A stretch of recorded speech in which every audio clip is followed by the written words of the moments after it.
Good afternoon, everybody, and welcome. Welcome to Juma Game Reserve here at Nusabi Sands. This is our PM Safari coming to you live, and my name is Mark. Becky is on camera, and Seb is in final control. Of course, there's only the three of us, so if I'm here, it's either one of them on camera. And a really lovely afternoon. I'm in short sleeves, back without shoes on again, as usual. My shoes are here. No, I do have shoes on. I got to pretend I got shoes on. But beautiful afternoon. It's almost like we don't even know that there's been cold temperatures. And I think this time of the year has probably got the greatest... sorry, there's a rally driver coming. Excuse me, I'm just going to have to get out of the way.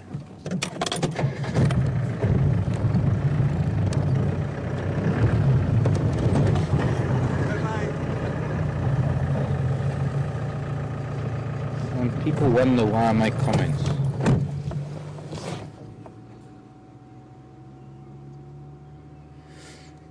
Sorry, when dust settles, totally thrown off track. Well, it's these days like this that tell us that summer and spring is along the way, coming along, and it's really beautiful temperatures. I'm not too sure what we're going to do this afternoon. We will go up and have a look for that leopard that we saw this morning. We saw a fantastic leopard. His name was Mvula, and well, he might still be around. It's been a lovely warm day, and leopards normally lie up in the shade during the day. In this kind of, it's not hot, it's not like the summer heat that we have, but it's, I guess, I don't know, Becky, it's still hotter than your English summer. Yeah, it's like a hot English summer day. Okay, it's like a hot English summer day. It's about 23 degrees Celsius. So we're going to go out and find you some animals and see what we can see. The one thing that I did notice, though, which is really, it warms my heart, is that there's a time of the year when certain trees start turning, certain trees start getting a little bit active, and we don't have the migrant birds back yet, and we don't have the flowers that are coming out yet, but the trees are sort of, they're on the starting line, because they've got this one season where they've got to get their leaves, get their flowers, get their fruit, and go dormant again next winter. And the one tree that is perhaps one of the most dominant tree species of this area is the marula tree. And Seb was telling you a lot about the marula tree yesterday. There's not much I want to add to that other than they are coming into leaf soon. And before they come into leaf, they get this kind of pinkish tinge, this kind of pinkish hue to the crown of the tree, because, well, we'll see. We're going to find when we get the light. In fact, maybe in an hour or so when the light is a little bit better, maybe we'll sort of get a better shot of a marula tree with that light. Other than that, I'm hoping to maybe find you a flower or two. I'm hoping to find you, maybe there's even a reptile or two that's out this afternoon. And maybe there's even an impala or another four-legged animal if we're lucky. So, join us. Let's go for a drive.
many vehicles on that lot, yeah?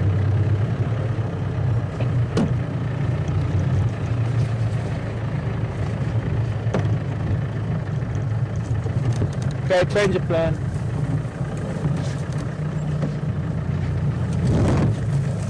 Filament cut line it in. Surprises. Alright. Only because we're going now, because I can't wait. Because it's something in the west, and she's moving west. Well, no, not she. They are moving west, and they can cross our western boundary before we can even get there. So let's try and get there and maybe just have a glimpse. Hopefully we'll get signal there, but we'll see. We'll make our way there nonetheless. Now, I did want to add, I have a friend in Illinois. Her name is Ellen. And I don't think Ellen's going to be able to join us this afternoon because school has started. And, well, good luck for the school year to all the kids in the States. But I suppose Northern Hemisphere, I think a lot of schools are starting soon. But I think a lot of you, not a lot, some of you, not a lot, fortunately it's not a lot, but I did notice that there are some of you that have experienced the same problem that Ellen has faced, and that is that Ellen was sending in emails, and since we started our new email, some email addresses are picked up by Gmail, by Google Mail, Gmail, because it is a Gmail-based program. Some of them are picked up as spam, and they move to a spam filter moves them to a spam box. And I have to be honest, none of us thought of looking at the spam box because we read spam anyway. But not only with communications with Ellen, but people who are trying to get hold of us on behalf of Ellen in Decatur, in Illinois, at Bosch College School. But through these communications, we've come to understand that the reason why some emails haven't got through to us. I noticed Stacey, for some unknown reason, Stacey in Australia, although we've had some emails from Stacey, some emails also went to the spam inbox. There were a couple of other people. Yvonne, can't think. But what I did today, I sat in FC today and I was trying to go through the email box, that spam filter, and I was trying to mark all of the people who send in questions as not being spam. So hopefully your questions will get through to us. If you think that we've been ignoring you, I promise you we try to ignore anyone, but that might sound wrong. It's not that we try to get to everybody's questions. At the moment, we're still kind of new, and questions at juma.com, so we're not overwhelmed with questions that your questions are going to be ignored. Sometimes they might be out of context, and other questions that are more in context with the drive that we're doing are the questions that are sent through to the presenter. At the moment it's just Seb and I that are directing, and when Seb is driving or when I'm driving and the other one of us is in final control directing, we try and keep the flow of things going in such a way that some questions might not be forwarded immediately, they might be forwarded later, because something with Elephant, it's not really prudent to have questions about Leopard or coaching or that kind of thing. So we try and keep it all within context of what we're viewing. And a lot of the questions, a lot of the time when we want the question, it's the times like now when we're driving from a sighting or driving to a sighting, or once we've left a sighting and we don't have anything on the cards to go to and we don't know what we're going to see. Unfortunately, when I'm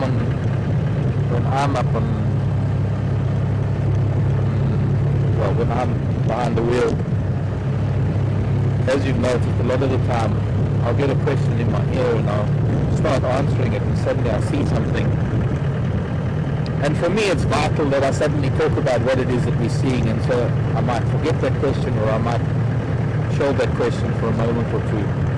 But we are trying to get to everybody's questions. We don't filter names, we don't select special names, we don't look at special people. Hello Marla, a couple of you pile around, one with a broken horn. I'm sure maybe my ram bow is there. I will come back this one. At the moment we want to go and find out what Graham was racing to.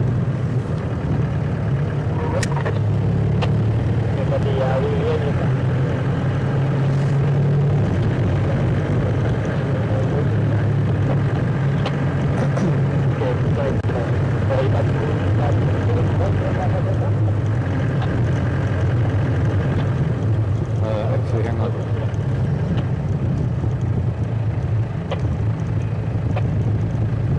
Maybe we can't go just yet. Open, come on. Confirm you got 3 more as well?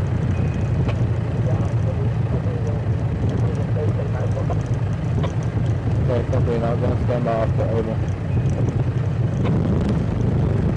Well, I suppose we're going to have to wait. So, see what this termite mine is. Well, we're going to have to triage dam or something. Okay, so Karula and the Cubs are west of Philemon's Cutline Junction with Rose Road, a couple of 100 meters away. But there are already 3 vehicles there. Abel from Cheetah Plains somehow has walked, what do you call it? He's beamed himself to the sighting already and he's on standby. So we're going to have to wait. And hopefully they don't cross to the west. I'm hoping we'll get to see them later. I think, you know what we'll do, since everybody's gone there, let's go up and look for Mvula. Because everybody's going to Karula and the Cubs.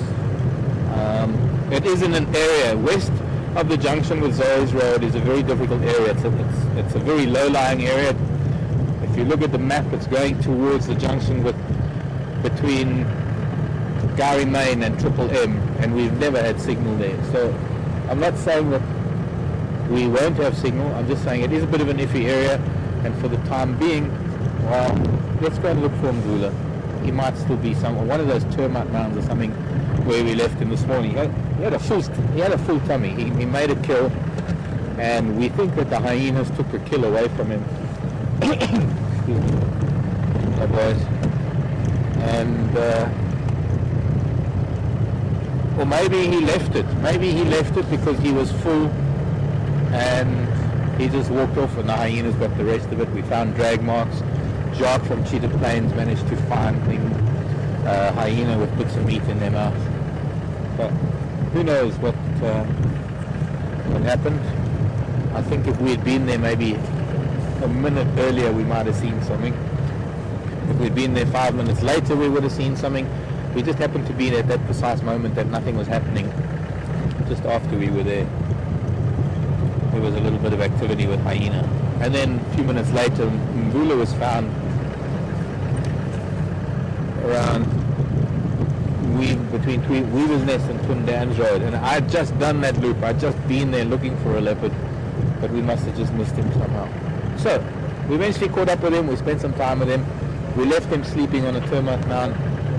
Since we can't go to this sighting, let's go and see if we can find him.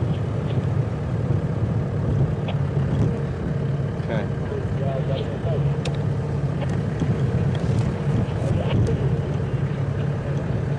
I understand the guys want to get to Karula and the Cubs. They've got guests that are only here for a couple of days. They need to show their guests. All of you can join us any time. We will see Karula and her Cubs tomorrow or the next day or even later today. We have time. The guests that are flying in from other countries, they don't. They're here. So once off for a welcome. And our buffalo haven't gone very far from the dam. We followed them here to the dam today. Sorry, without even taking a breath, I changed subject. Our one-horned wonder, who's still looking at us suspiciously. Come in. Yeah, I'm taking off standby. I'm not going to come that road now. I'll come back later maybe.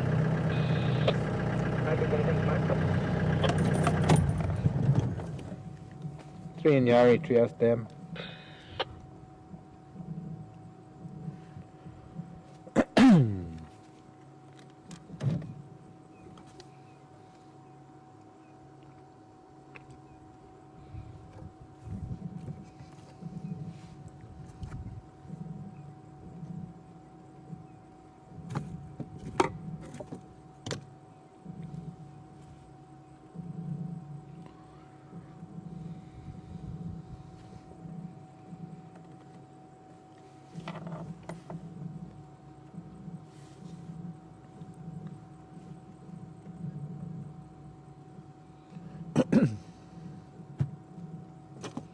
I think, Becky, let's keep moving. I mean, it's still warm.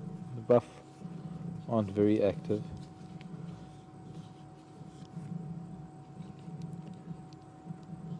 Let's keep going. Let's get down. Let's go and look for Mbula. Because while it is hot, we have a chance that he's lying up in the shade somewhere. And as soon as it starts cooling down, he's likely to move. So let's take a ride on the wild side. Hello, Knobthorne. Nice to see you in bloom.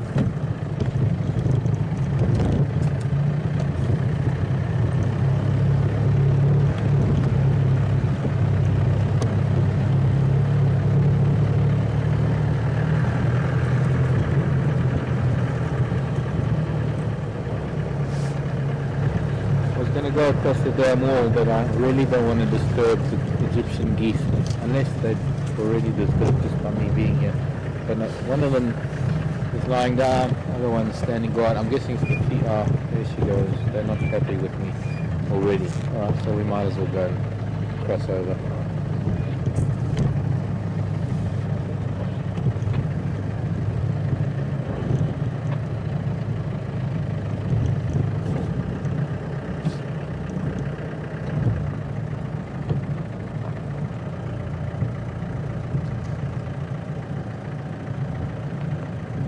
Nicholas.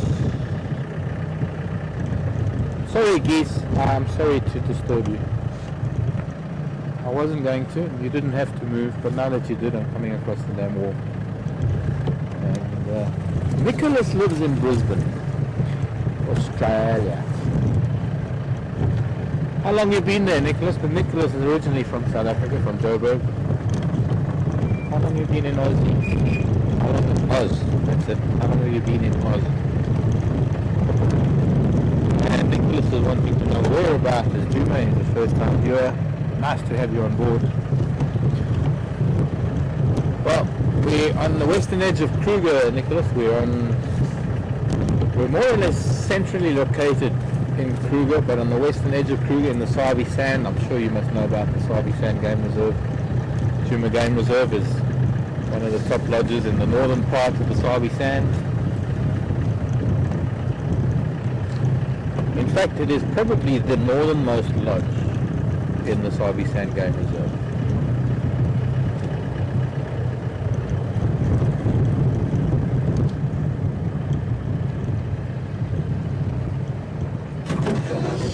Oh.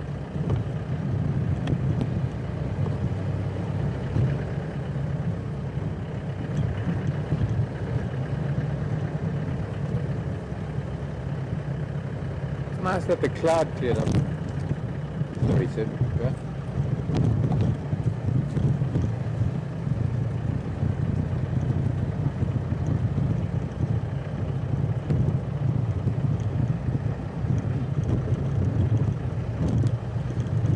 Hello, Bobby.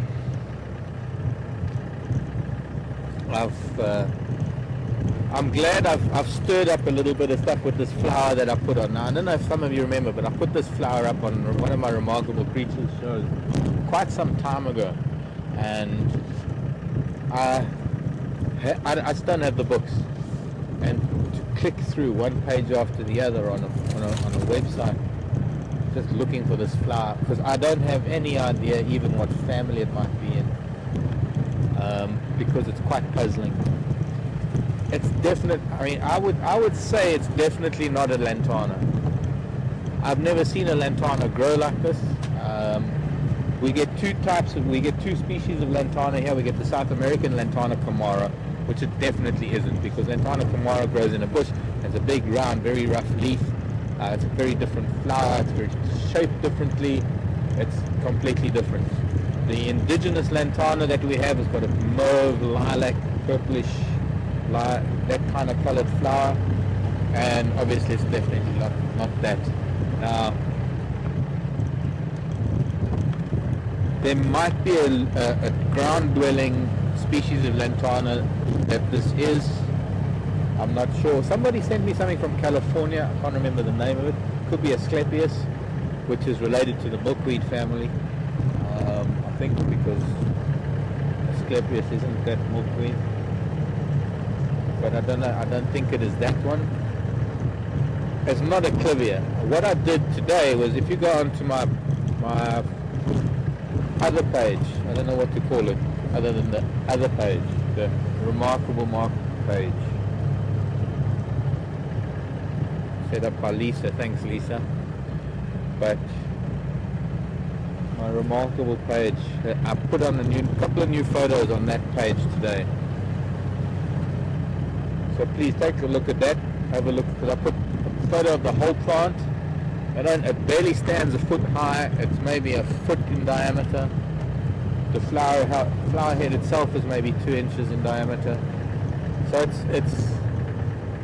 I put two or three more photos on there of that same flower. And Lynn in Canada, that might help you a little bit more. I don't know if Sharon in Austria is still with us. I don't know, Sharon, I haven't heard from you for a long time. But Sharon always helped out with the flowers. So did Lee Criswell. Cindy, of course, is another flower nut. Interesting, something I found out about Sansevieria recently. And I have to find you a Sansevieria. There's no good talking about it unless I find the plant. You're not going to find the flower. They're not flowering yet. But Sansevieria. Who would have thought?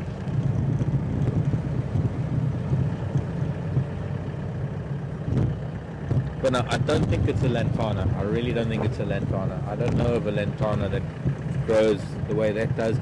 It's got the leaf of almost like a daisy. It's almost got a daisy, or gerbera,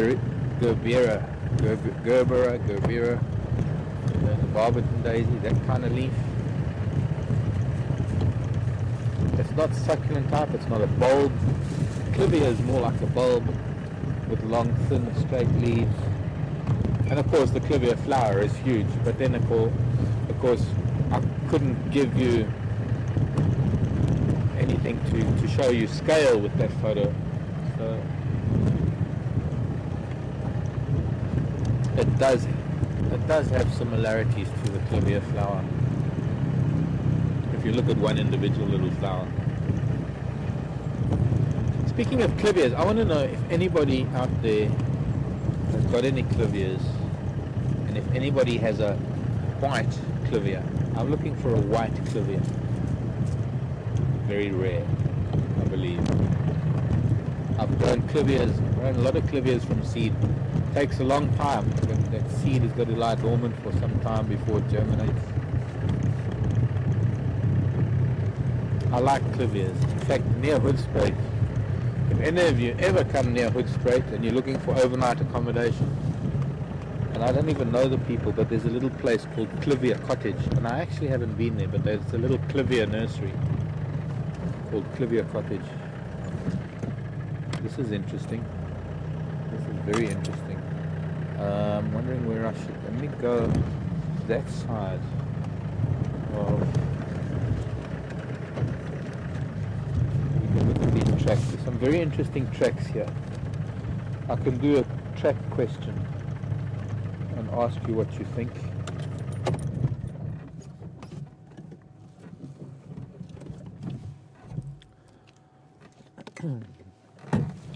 What I'm looking at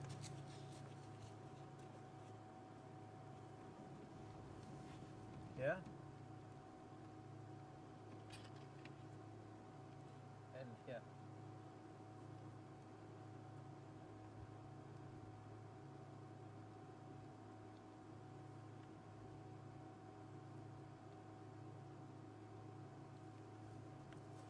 You got those two little lines.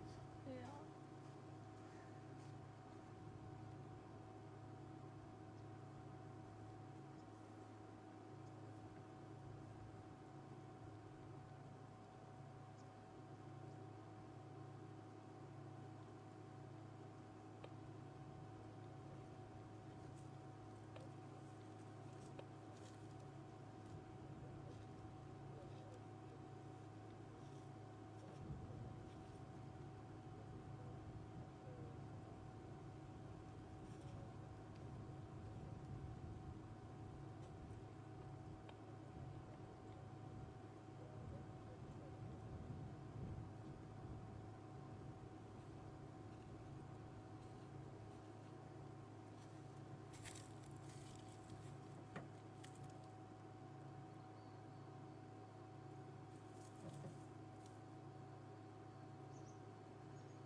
What is so? I don't know if I've got time to. In fact, maybe I can. No, we won't do that. We won't do a quiz. Let me tell you about that. Those are the tracks of two newly hatched, in fact, probably even one-day-old tortoises. And I'm pretty sure they're leopard tortoises. And there must have been a nest here somewhere. And because we're going into spring, these tortoises have hatched. And those are two tiny, tiny baby tortoises. The fact that they're so close together tells me that the nest or the must be somewhere close by. And I've just been looking around for more tracks. The sad thing is that the one set of tracks, because it looks like they come out of the bush and they're coming up onto higher ground. But the one set of tracks manages to cross this road and the other set of tracks stops right here.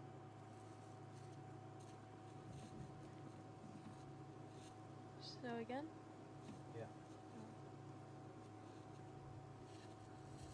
The other set of tracks doesn't go any further than that little half circle I've drawn in the sand, which tells me that I think a bird might have come down and got it.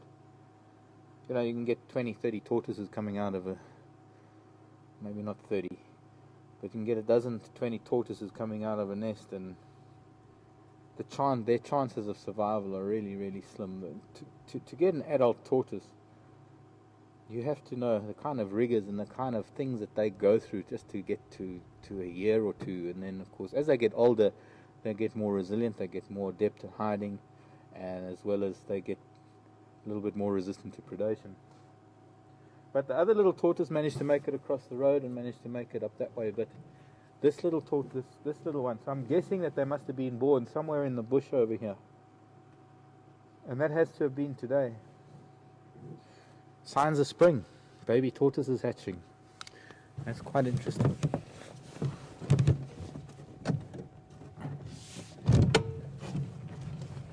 But what's more interesting is the fact that one of them didn't make... Oh wait, there's hyena tracks. I wonder if that could have been it. I doubt whether the two of them were walking at exactly the same time. I would say that maybe one of them came across the road and then another one came across the road.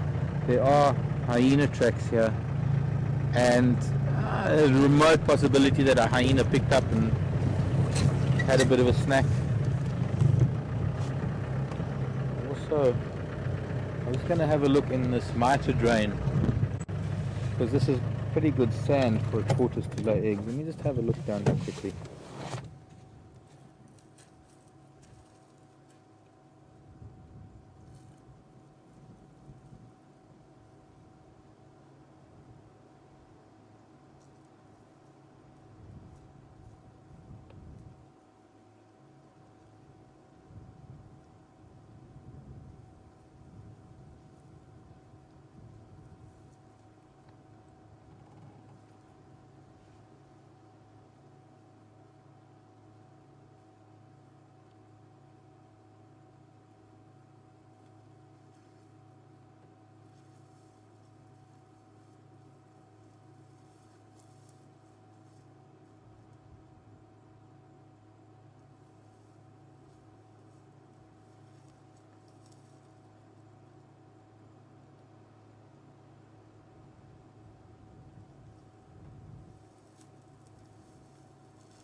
I'm not seeing any more signs of them, so maybe it was just close to the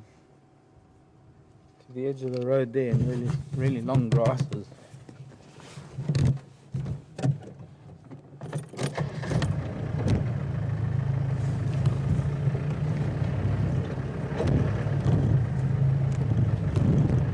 So there we go, first tortoise tracks of the season. I did see tortoise when I was coming back from leave already, but there had been a bit of rain. Also saw some terrapins migrating.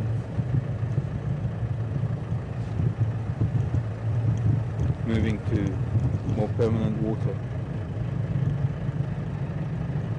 Twin Dams, it's coming past Twin Dams. Let's see if there's anything here, and then we're going to go up Gowrie Main, see if we can't hone in on that leopard.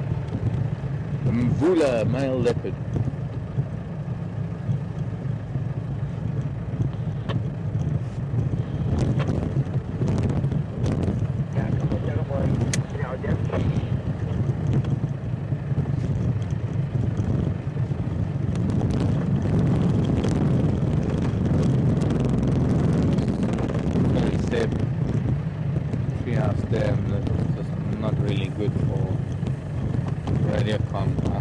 heard that we got a question from Evil Dog.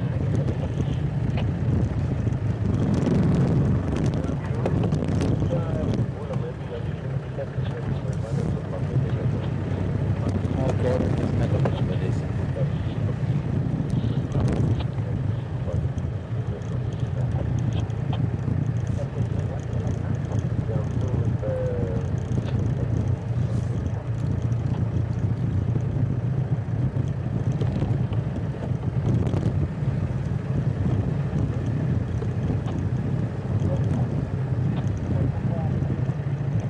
Texans back. Means Henry must be on leave. Yeah, welcome back, Tex.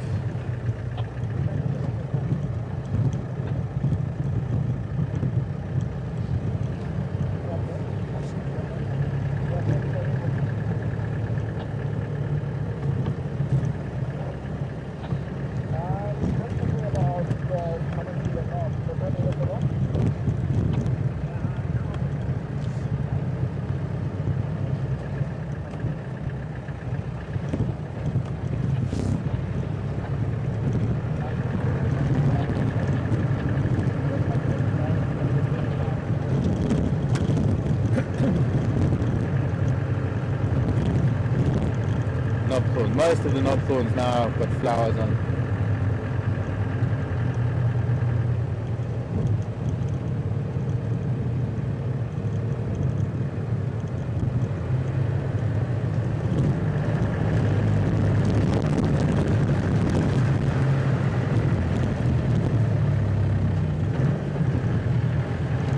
When we left Karula this morning, he was lying up on a termite mound.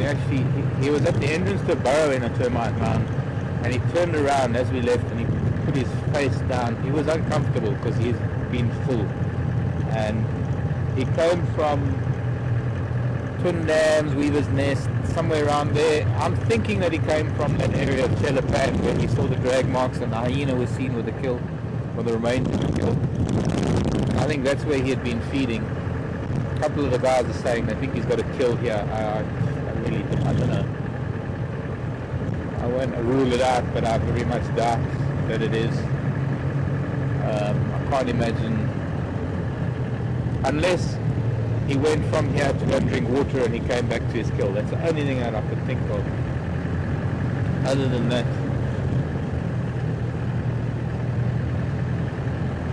I'm hoping he's still around.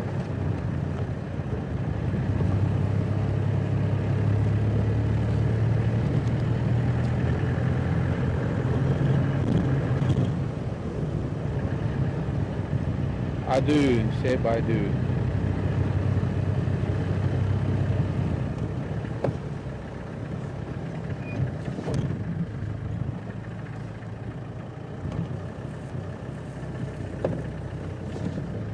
Interesting question from Evil Dog. With the growing popularity of marula products, are there marula farms and how are they harvested? I think up in the north there are perhaps some areas where they're using marula trees. The thing is that it takes many years for a marula tree to reach maturity. So to be able to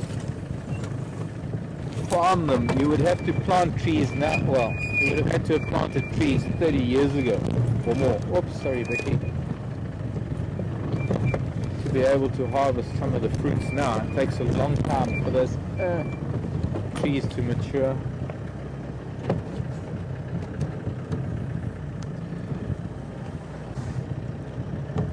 But the thing is that there are so many marula trees outside of reserve areas, and the marula fruits themselves are quite prolific and they fall right. All you'd have to do is you'd have to hire a small labor force to cover a particular area and you'd be able to harvest a fair amount of marula fruits, whether it's for extracting oils or for the nuts. But I don't really know yet, Evil Dog. I don't really know if there are any actual marula farms.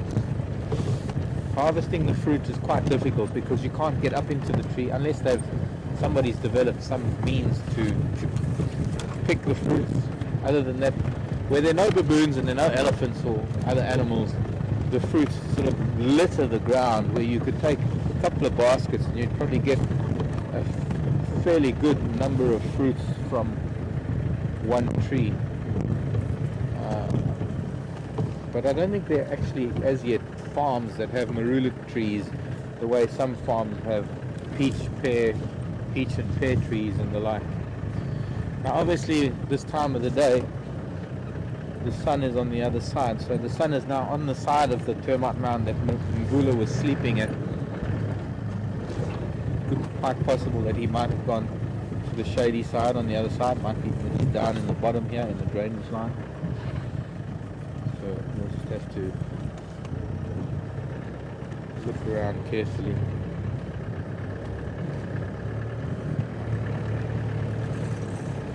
Knobthorn's getting a pinkish tinge, and Marula's getting a pinkish tinge, Tambuti's getting a pinkish tinge. So many trees that as they're coming into flower, this ruby, maroon, pinkish, lovely, just change of color, just change. So this is where Mbula was. It looked like an old entrance to a den on that termite mound. There might not even be a hole there. It might have collapsed. But let's see if we can find this boy. He might even be at the old hyena den. He might be somewhere here.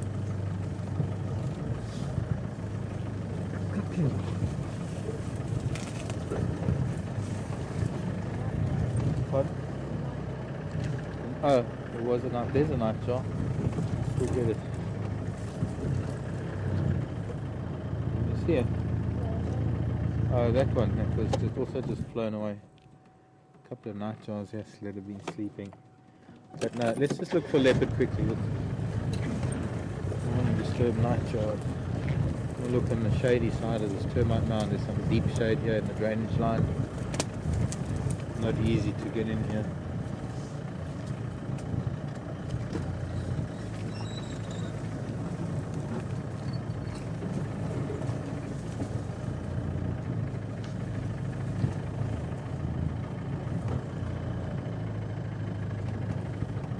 Sorry, so I've been breaking up too much there. I only copied someone from the Netherlands asking a question.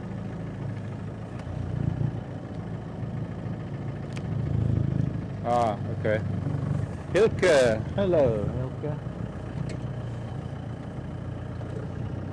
Wanting to know if there's a risk of bushfires at this time of the year. Noticing that everything's a little bit dry. Very much so. Huge risk of bushfires, especially since we had the likes of a thunderstorm, an electric storm recently, last full moon. Powerful electric storm. That is likely to ignite things. Hot, dry weather. Look, I mean, you get things like hot, dry weather, and you get a combination of not only hot, dry weather, but you get the combination of maybe like a rhinomid and a lot of methane gas building up, and tinder dry conditions, lightning strike has the potential to cause a lot of problems.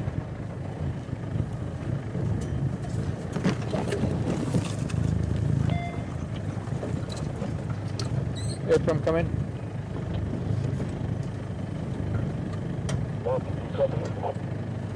I do now. Thank you, Graham. I'm just looking for Mbula. He's not on that termite. He was this morning. Can I go again? Oh, I see. Thank you very much. He crossed. I didn't look for tracks. I just came in here to look for him. But he crossed the road, he's gone south, so no Mbula, but we'll go and see if we can find Karula.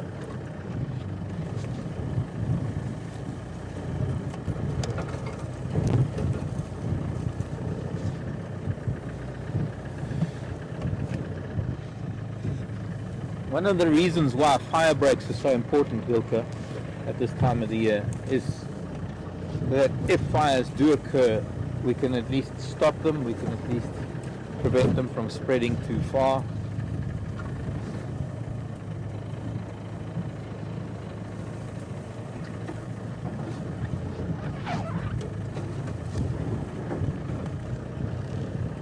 little bundle of grasses here. That's from an old wax bull's nest. Obviously it's been ripped apart a little bit, but that would have been a nice little tight ball of grasses for the blue wax bull.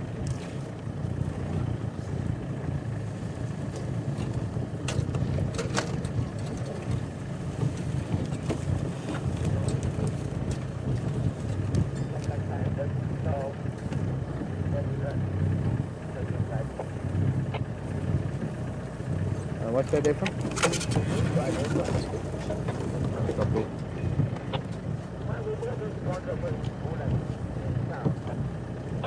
Okay, thanks. I didn't Google it. Is there Mam Pimpan with that lot?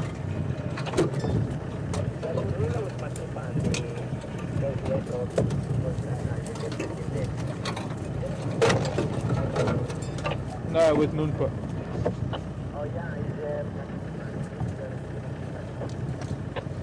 Because they were, when I left Ngula this morning, they were very close to him.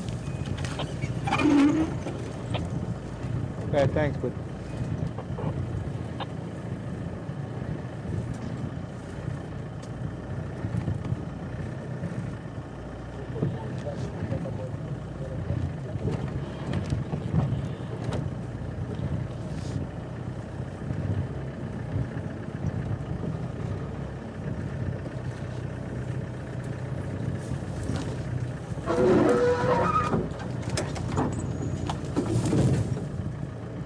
hello Diane. Wanting to know why that buffalo only had one horn. Well, Diane, that's because he must have been in a fight, or maybe a fight. It was more than likely from a fight. But he would have lost it at some point. It would have broken off. It's like we see impala with only one horn sometimes. I've seen kudu with one horn. Sometimes testosterone and pheromones get the better of them and the fight gets very intense. Horns can get locked and the only way to get free is to break a horn. Sometimes there might be other reasons. I don't know. I mean, the possibility of a horn getting caught in a tree is I mean, it's possible. Especially the way buffalo horn trees, but I doubt it. I'd say it's more likely a result of him fighting. The thing is that buffalo, I noticed this morning, he's got a very, very distinct callus on his left ear where it rubs against that horn. So I'd say he's lost that horn a long time ago, probably when he was still in his prime, when he was still vying for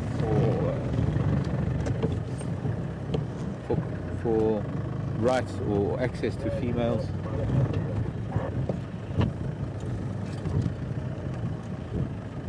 I don't know, is Alan Hewitt here with us today?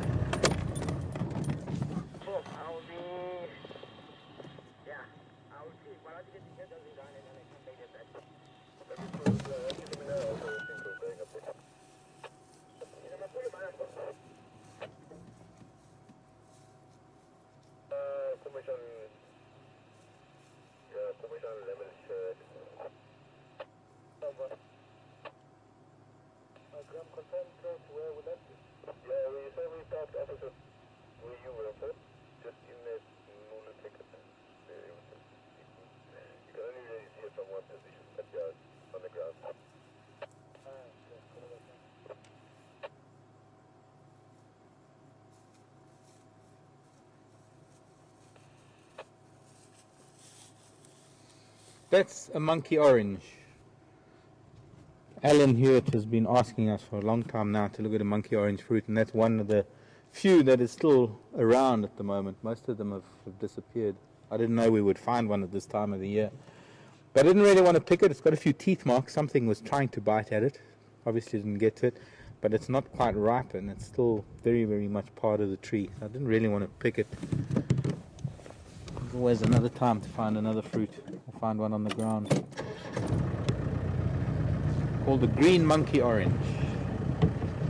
And an interesting plant too, I might add. Because the seeds contain strychnine. The fruit is palatable, it is edible, but just don't bite into the seed.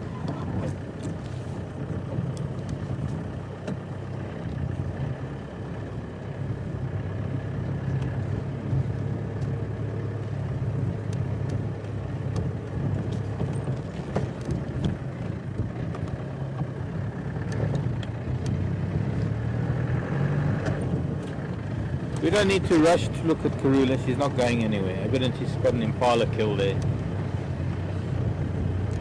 So we'll make our way there. And I'm quite sure at the moment the heat of the day, not much happening. So let's do a little bit of a dry up and we'll end up there in about an hour or half an hour.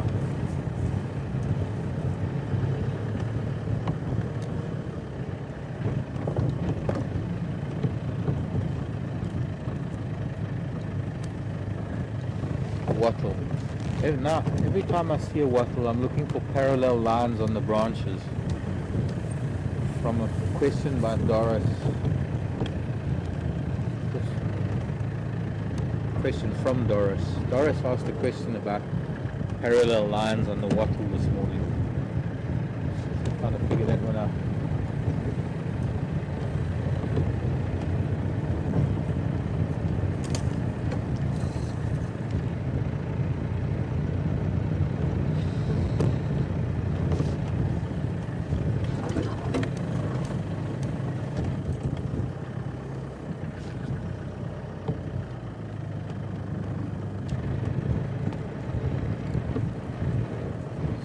Sorry, Seb, didn't get the name.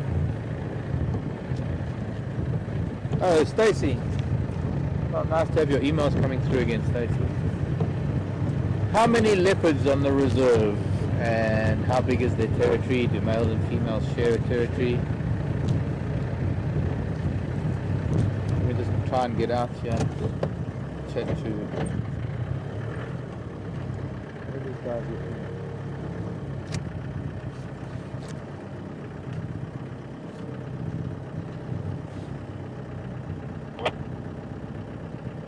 What are you in them for?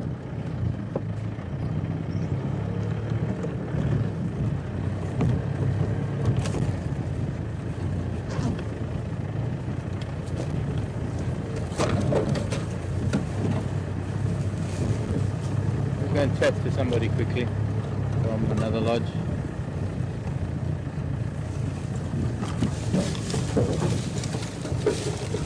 Unless they've seen something I don't see.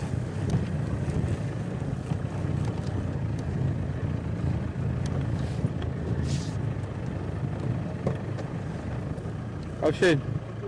You coming, Joe? What night? Yeah, no, I heard it's also crossed. I'm going to them calls. The guys, I don't know how they know that it crossed south. I've just been to where he was this morning. He's not there. But Ephraim said that he crossed south.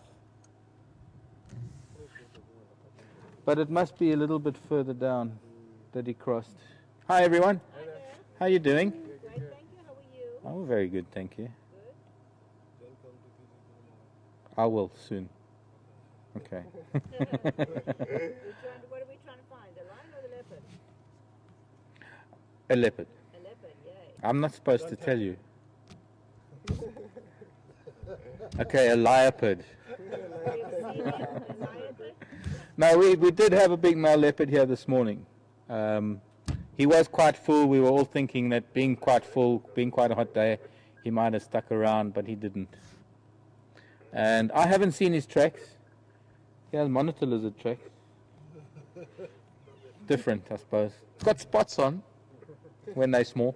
But I turned in, so I didn't see if there were any tracks here. And also, I was coming with the sun behind me, so I wasn't looking for tracks. I was just coming straight to the place where he was. But one of our guys said that they saw tracks crossing south, so he might be on that side. He can't be far. I mean, there's a Shadulu there. He had a bumper somewhere, because I found drag marks, and we had him PC with the Nyama this morning where he came from. So I don't think he's gone far.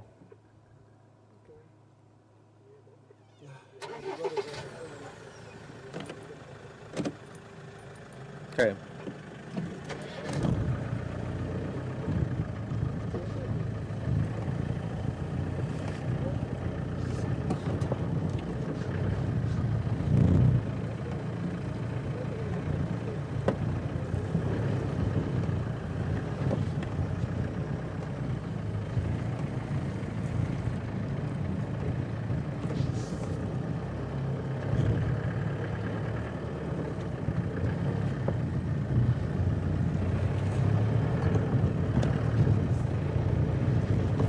Sorry, where was I?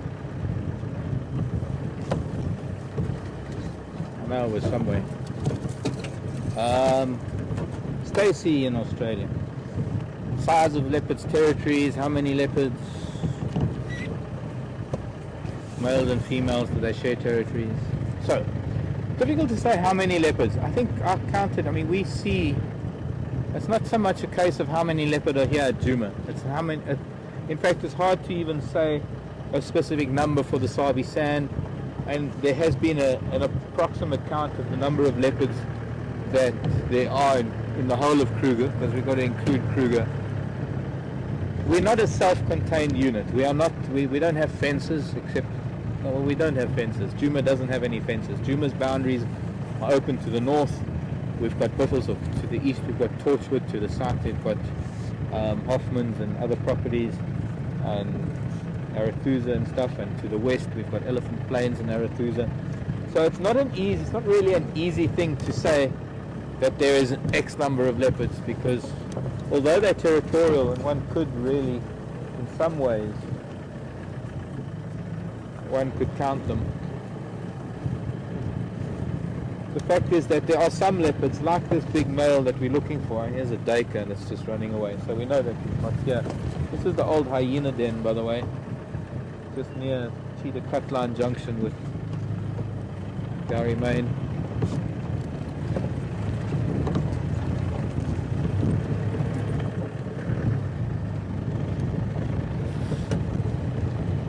A leopard like Mvula is not a resident here at Djuma Game Reserve. His territory, in fact today, was the first time we had seen him so far to the west that we can't even really count him as a resident of Djuma Game Reserve. But occasionally we see him, occasionally he comes across this way, and so he's a leopard that we see, but he's not a leopard of this territory. He doesn't have a territory here. And much the same as some of the other leopards in the area. There's some leopards that their home range overlaps. There's a difference between a territory and a home range.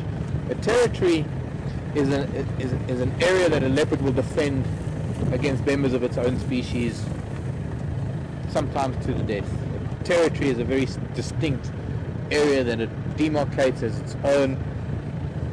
But a leopard might have a territory, but the territory might not include, say, water, for example. Excuse me. And so its home range would then be a little bit larger than its territory, so that it has access to water.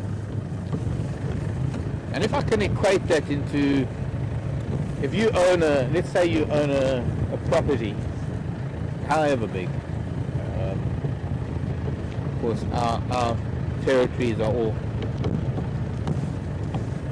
defined by our finances more than our prowess as being the species that we are. So we all have different sized territories. But if you own a property, you could say that your property is your territory, but the area that you utilize in your daily living, that is your home range. In other words, the area that you use to go to work, to go to the bank, to go to the post office, to go shopping, that is your home range. But when you get home, that little piece of property that you own, that is your property. And of course we don't have things like, well, we don't have the same means of marking territory as the animals do. So we put up fences and walls and boundaries, physical boundaries. So a leopard is very much the same. They'll have a territory, yet they'll, larger than that territory, they will have a home range. And so some of the leopards, their home ranges might include parts of Djuma, so that's why we see them from time to time. I was talking about a leopard called Mkanyeni this morning. Mkanyeni is a leopard that was mating with this leopard Mvula that we were looking for, and There was a time when she actually used to be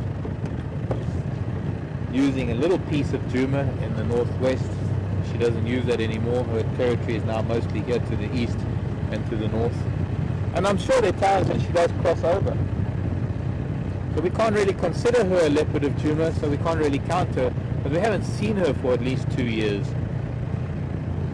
But of the leopards, I think if I can think of them, the leopards that live here at Juma, I guess we could say there are four, five. I'm saying it like that because one day there'll be 4 and there'll be 5. Karula and her cubs. Karula's territory pretty much encompasses Juma Game Reserve. Her territory extends beyond Juma's boundaries. That is why she goes to the west to Arathusa and to Impala Plains. She goes north into Buffelshoek. She goes south a little bit into Little Gowrie or Hoffman's, but her main territory is Juma. And because her main territory is Juma, no other female will have a territory where her territory is. Her daughters have moved on and her daughters have different territories elsewhere. Now, she has 2 cubs, as you know, Stacey, and Induna has still been around. Her son from a previous litter, Induna's brother, Meshu, we haven't seen him for a long time. We don't know where he's moved off to. It'd be nice to know if he pops his head up somewhere. I can see some giraffe up ahead. Then there's the father of the cubs, Yambilu Yodan. His territory is a little bit here to the east, and his territory is a little bit to the north.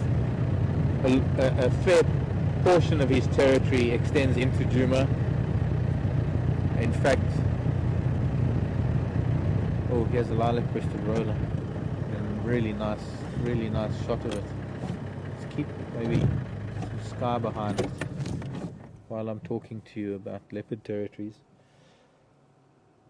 Induna has still been around. It seems like Induna hasn't carved himself a territory yet. Then there's Mafufanyan. His territory is to the south, but his home range extends into Juma. The northern extreme of his territory extends into Juma. So once again, he's not really a resident of Juma, but he does come into Juma, and we do see him from time to time. So it's not really easy to give you a figure or a number of leopards that live at Juma, because the boundaries that humans have created that make Juma Game Reserve don't match the boundaries of the leopards so much. We have a number of leopards that move through the area.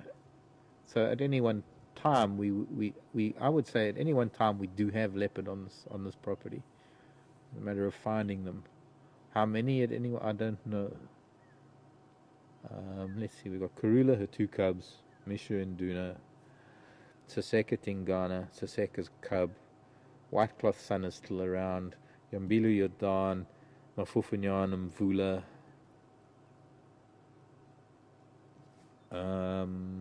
Safari, can't forget about the grand old dame herself. So far I'm up to 13 leopards that we see here, that we have seen here at Juma. Oh, what about Ntima? Ntima is another leopard, a young female from the southwest. Also, I've seen her once, but that doesn't mean that she hasn't been here more often. That makes 14. So there are at least 14 leopards that have been seen, maybe even more. Maybe some of the ladies out there who follow the cats can help me, but I'd say that there are at least 14 leopards that have made an appearance here at Juma. A really beautiful bird, this lilac-breasted roller.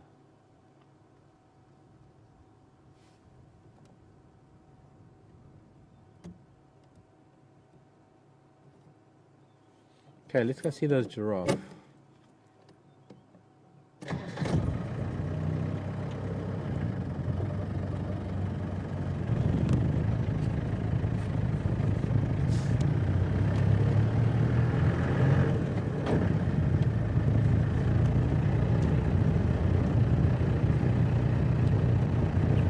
He's cold.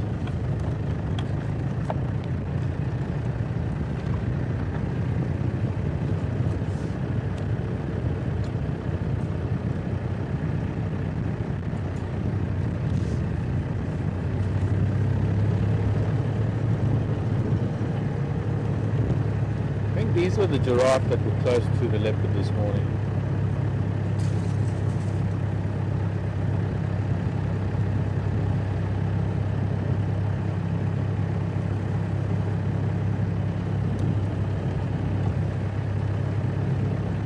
Maybe not, they're two youngsters. Well, we can't really tell. And there's warthog and impala. Nice group of animals here. Warthog and a piglet. Two young giraffe.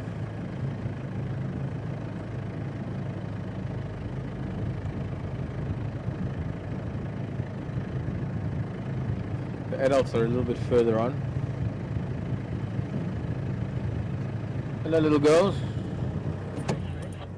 Look at that, you can see the difference in colour. All genetic. One is a little bit darker than the other.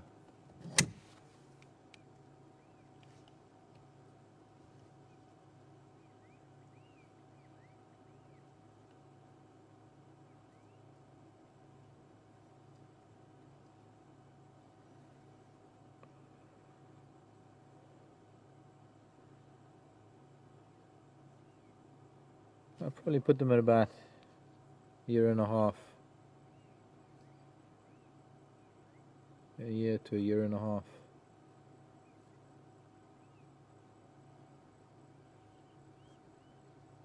Ah, 1, 2, 3, 4, 5, 6, 7. There's another female with another calf up ahead.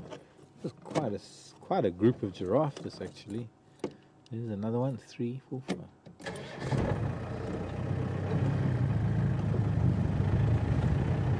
A nice group of giraffe.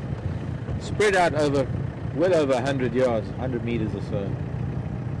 Quite well spread out. That's to show that sometimes when we see just one animal and we can't see much further than that one animal, we don't really know that it's alone, because it could always be with others, but we don't see the others because they do spend a lot of time apart. Well, not right next to each other. 3 giraffes just off to our left in a fairly thick bush. Female and a calf up ahead.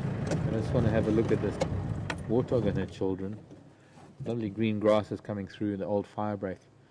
And it's these fire breaks that are put in early in the dry season to prevent fires from spreading. And the fact that they're put in early means that the green grasses come through quicker and are more accessible to the animals, and hence a good selection of animals.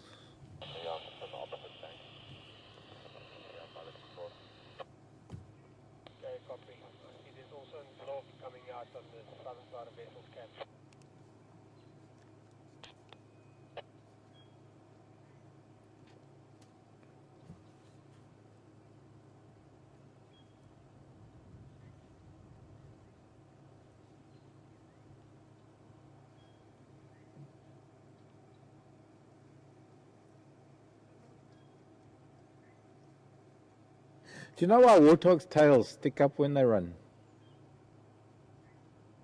And if you look carefully, let's go a little bit forward.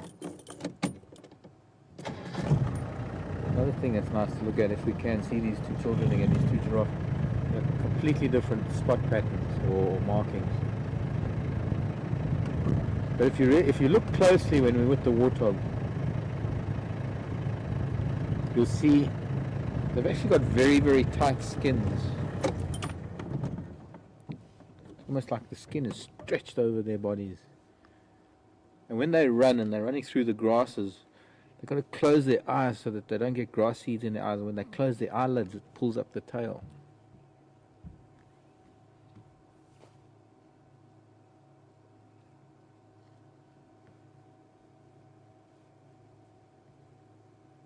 Of course, we're not going to see it now, they're not running.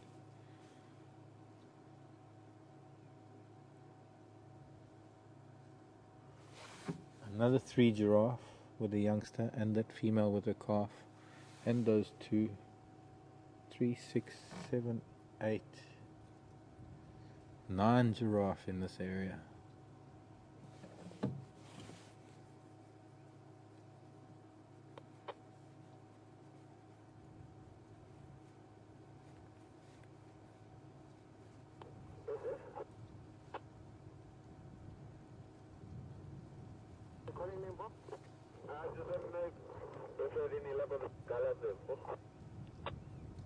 Not yet, info. Okay, shot, thanks, man.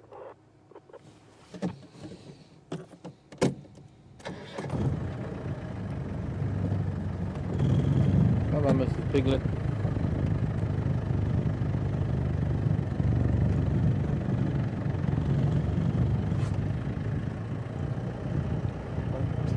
We've got at least 4 young giraffe, which means there have got to be 4 adult females here. And a male, maybe.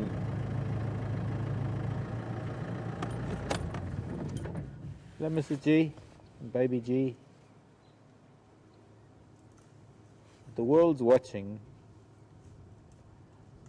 She's eating that. This is one of the bush willows that she's eating on, and what they are relishing at the moment are the flower buds that haven't opened yet. So much so that she doesn't even look up to look at us and say hello. Stripping all the little flowers off.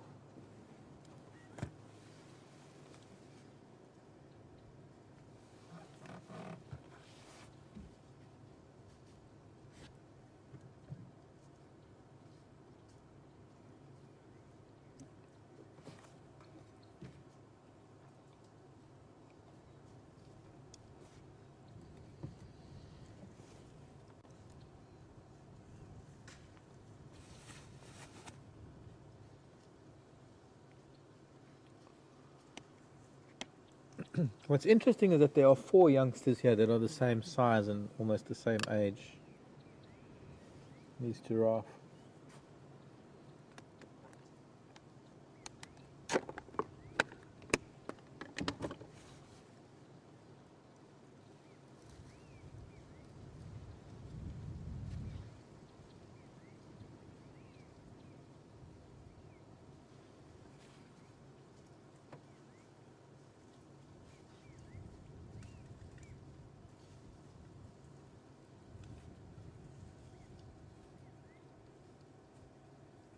So it looks like they're eating dry sticks or dry twigs without leaves on them, but they're not. They're actually eating tiny little flower buds that are obviously quite nutritious.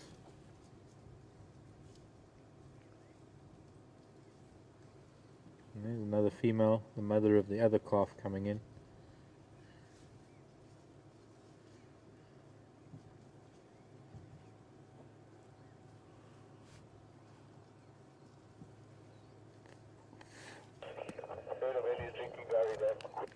Oh, herd of Ellies at Gary Dad.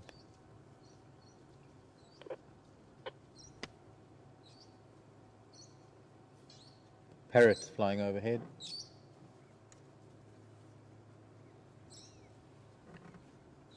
They've gone.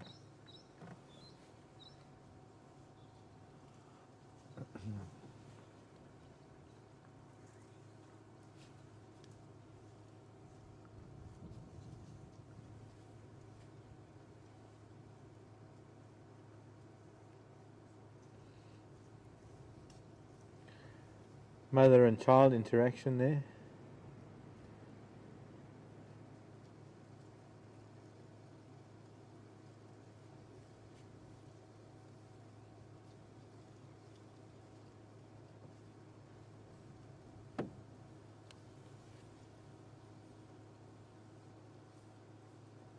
Are you still lactating or you're lactating again? I think it's too early to lactate again, so you're probably still lactating. That one's only about 6-8 months old anyway, one we're looking at now. A little bit smaller than the other calves that are here.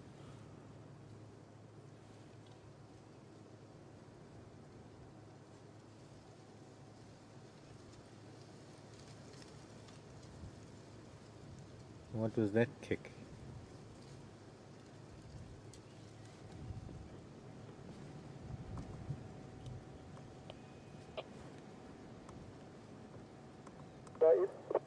Yeah, what's your name? Approaching Jordan. Take the lead. Yeah, you may have put the break.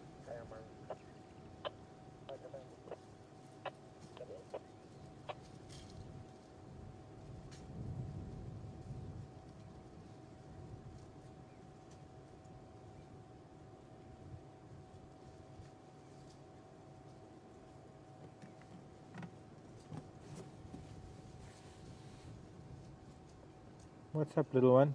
Aren't you following the family? Because your mother's still here. Oh, look. This little one and her mom are still on this side of the road. Mom's just behind us though. She probably won't move till Mom moves.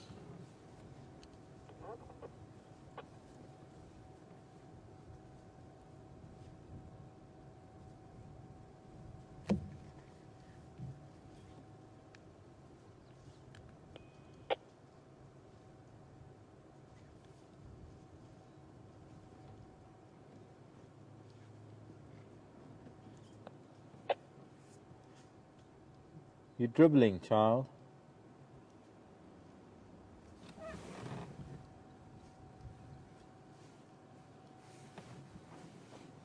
Giraffe do dribble, actually.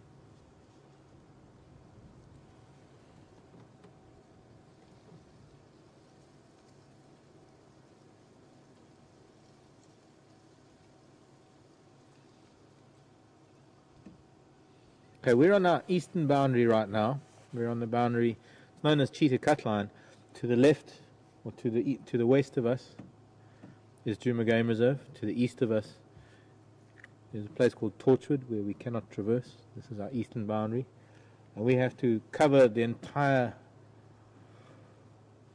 I couldn't say length or width, but the entire east-west, well, this Djuma Game Reserve to get to the west to see Karula and her children. So we're going to start going because we want to get there when it's still daylight.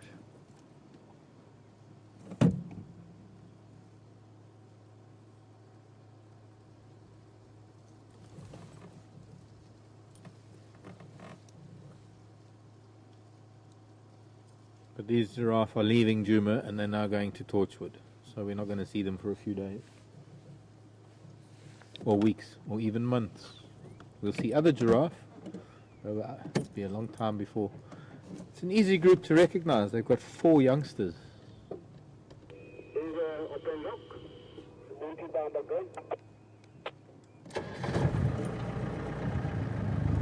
What's that, Abel?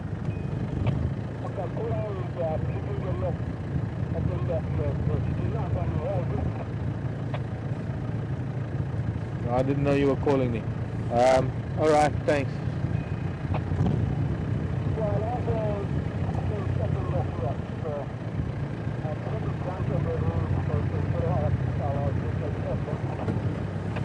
Thanks. I will confirm there's Nyama there.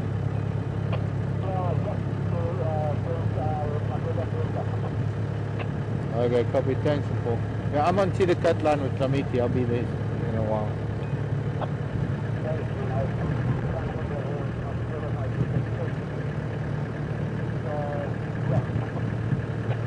Are they in Lechkovanin?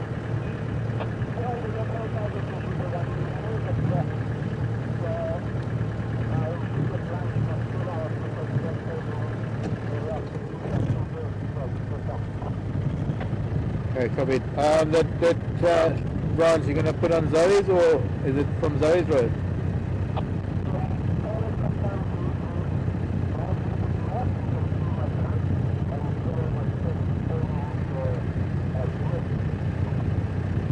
Thank you, Abel.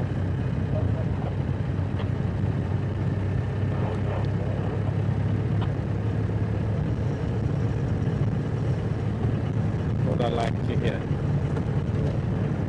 Everybody's left Karula and the cubs. They've got a male duiker, common duiker. So there is a kill there.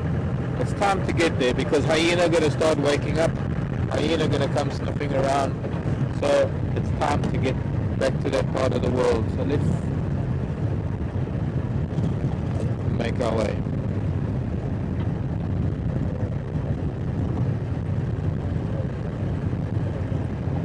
I think we'll take Central Road, we'll go Bateleur Road from Central Road.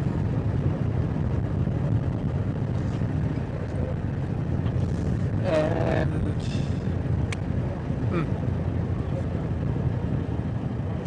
spend the next 2 hours with Karula and the cubs if we can. Okay, we're going into the sun. Not the end of the world. but well, as you see, might be a few imperfections shown on the lens.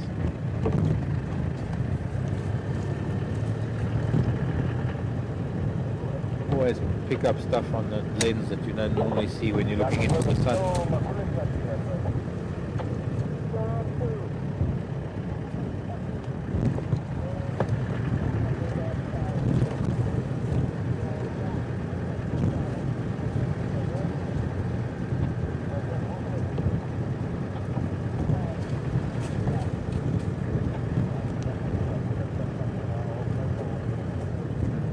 There's still a vehicle making its way there. Not serious.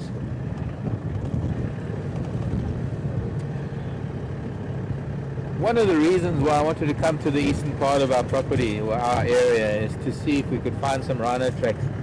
We've had a dearth of rhino tracks, or even sightings of late, and our big crash of rhino that we normally see, don't know where they are. They might be further to the east. But I'd like to know where they are, because even if we can't find them today, if I can get some idea where the rhino are, at least Seb can follow up on that tomorrow. And he has some old rhino dung, but nothing really fresh. So let's go to Batalier Road. Oops, this is Central Road. That goes straight to Gari Dam. There have been some elephant at Gari Dam, and you all know how much I love elephant, and I'd love to spend time with elephant. But I think this is kind of special. Karula and her two children are on a kill, and I think we need to get there to see them. Excuse me, Barbet. Thank you. Aren't you a pretty bird?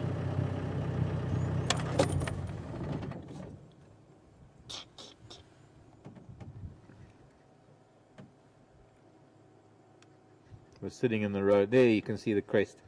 That's why it's called a crested barbet. We don't see the crest too often.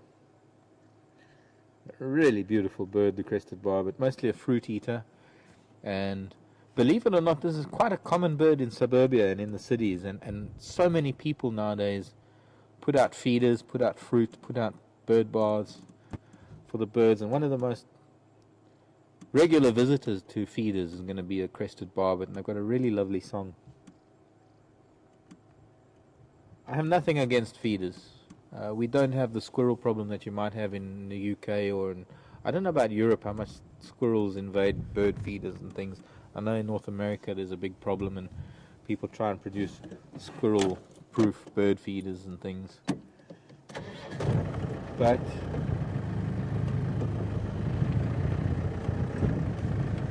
just the joy of having birds coming, splashing in a little bird bath. Got a bit of overripe fruit on your fruit bowl, put it out. I believe in sharing. In the same way that lion and leopard and everything else share. And lions make a kill, they don't finish it all, they leave a little bit for someone else, like the hyena or the jackal or the vultures. I mean, we put fruit out for a crested barbet and its mates.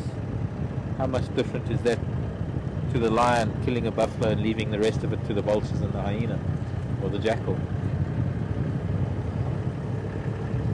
Throwing food away. We humans are quite wasteful.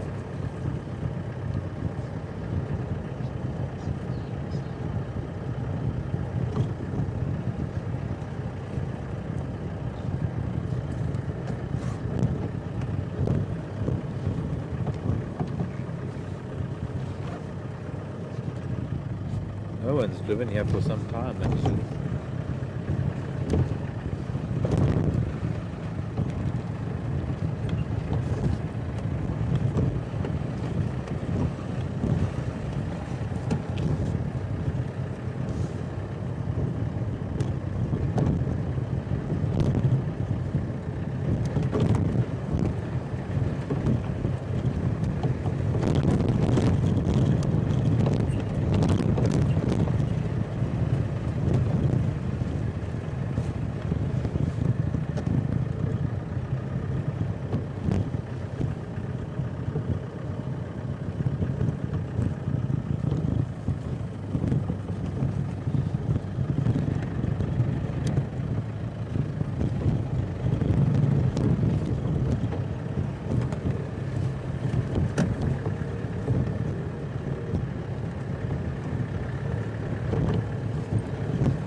That's why you come on 4-5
I do now. I don't know why I'm not getting in my earpiece.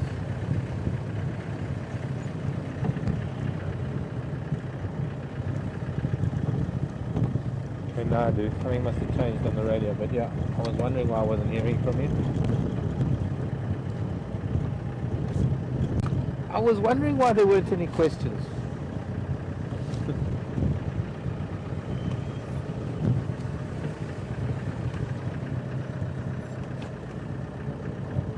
Mary Jane. Oh, but is this Mary Jane, Hawaii Mary Jane? See, look. Remember those spike thorns I was showing you that the cold would, that got caught by the cold? You can see these leaves on the spike thorn, the brown ones. That's like a little bit of a frosty wind that hit the spike thorn, killed off those leaves, made them brown. There's still some green leaves inside. This is the area that got hit by a really, really cold wind. I was wondering why I wasn't hearing from anybody, but something, I guess, something, well, it could have only been me. Must have switched channels on the radio. But Mary Jane was asking if anything eats dung beetles. They seem to have fairly strong armor. There are actually a number of birds and creatures that eat dung beetles. A civet, honey badger, a couple of the small owls, some of the other small raptors. Of course, the larva of the dung beetle is eaten by many, many things, especially honey badgers, because honey badgers can sense them and they dig them up, and they've got the claws and the jaws to be able to break open those big mud balls, those big dung balls.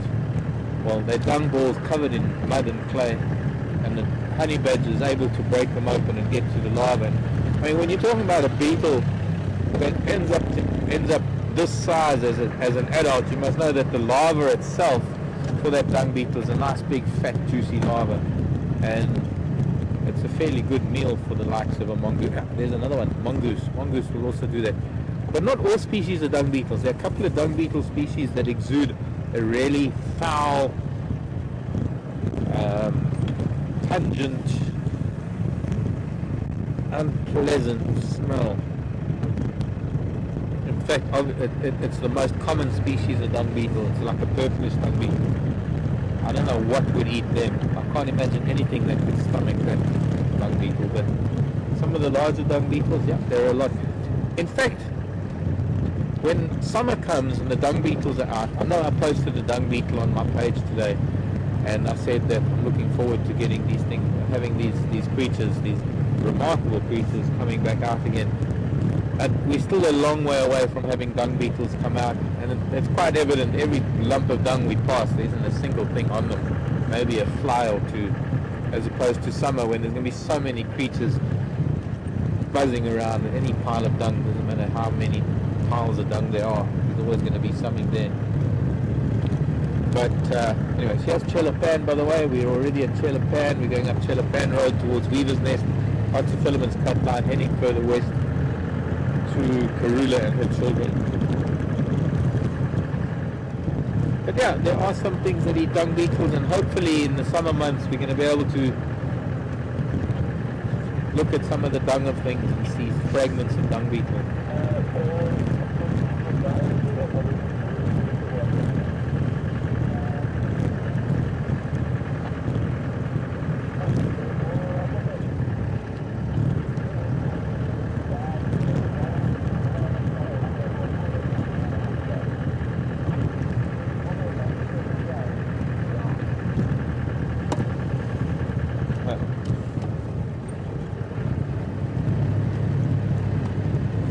Next question, please. Not smell him.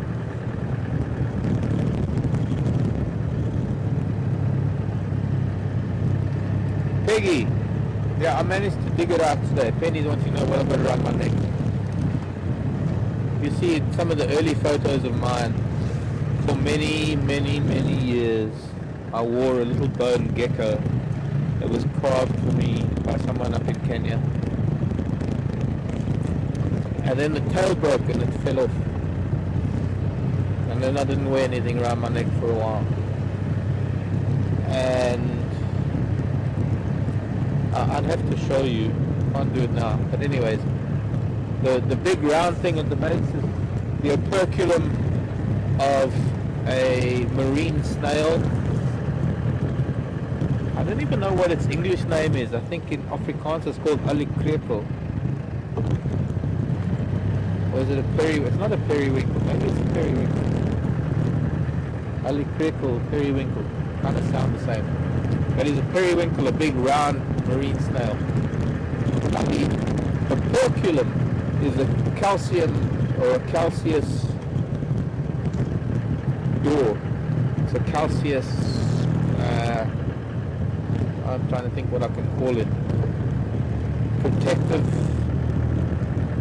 cap that a lot of aquatic snails have, so that when things dry up or when the tide goes away, they can close themselves up and they can retain moisture. It's spelled O-P-E-R-C-U-L-U-M, operculum. O-P-E-R-C-U-L-U-M, I think it is. Operculum. And I don't know if I'm pronouncing it right. So the base is the operculum, and on top of that I've put my old gecko, the bone gecko, and next to that, hello children.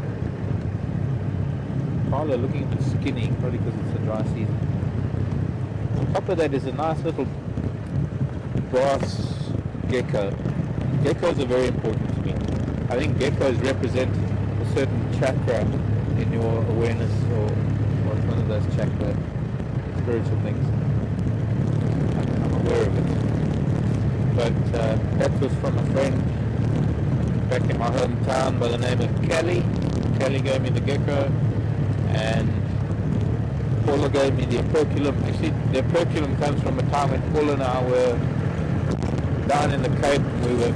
We would spend days playing in the rock pools like children with magnifying glasses and glass tubs and little fish nets and cameras, and just photographing and looking at everything we could find, because she's a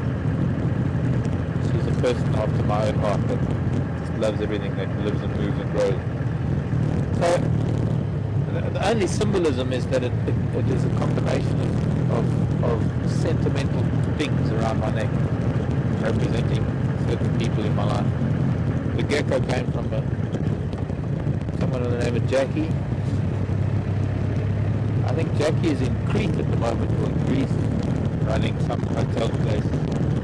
Jackie and I used to work together in East Africa. She used to run the beach resort. I used to run the bush lodge or the bush camp. And a lot of our guests would spend a few days at the beach resort, a few days at the bush. And it was a beach and bush excursion, beach and bush holiday.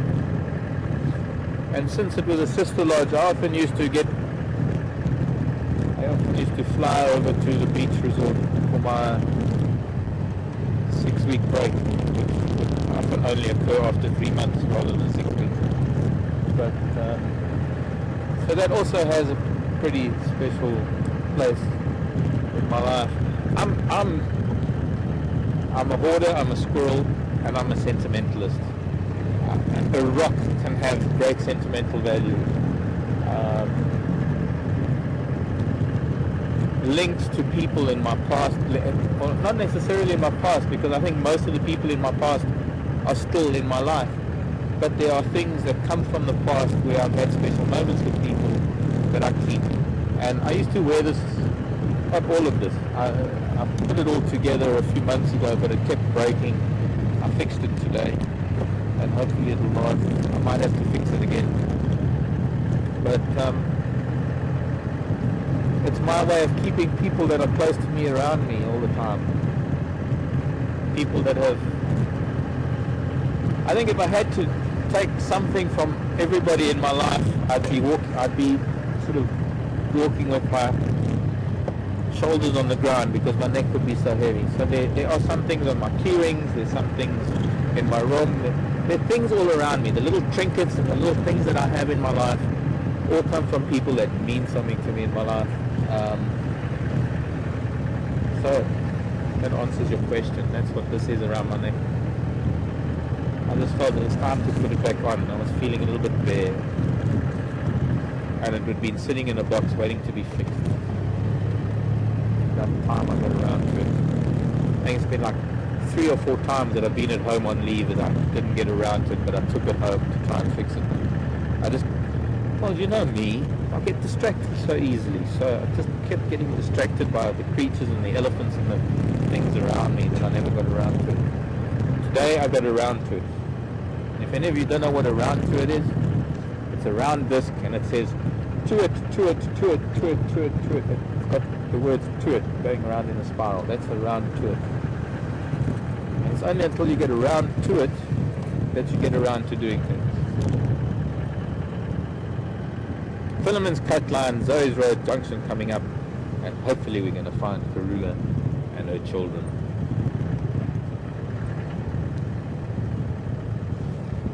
On the hill, with a bit of sunlight. Go ahead, Seb. Hello, mongoose.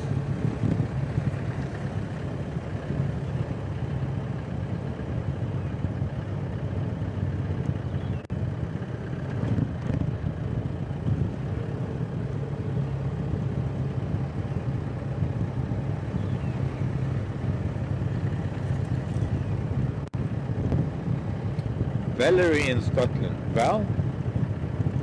That's got to be over a year since if it's the same Val in Scotland. It's been a long time since I've heard from Val in Scotland. But do leopards always take the kill into a tree, or sometimes they're too heavy? I think that was the question.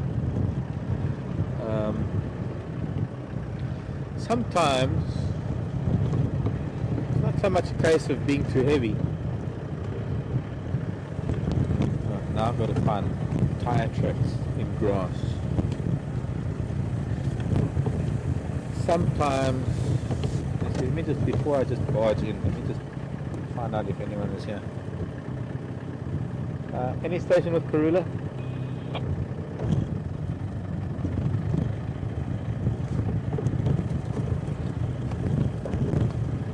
Hey Starling, where's the cat? Guess nobody's with her.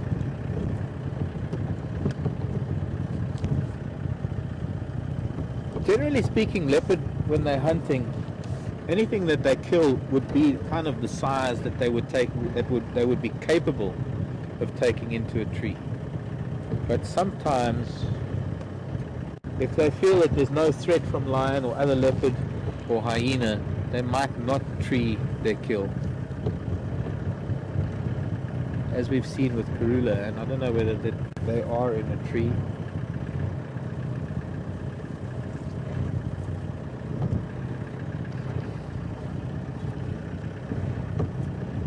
Supposedly on the southern side of this drainage line.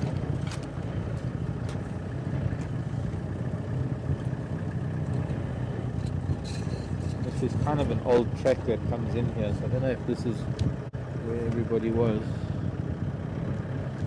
It's just a case of keep your eyes open.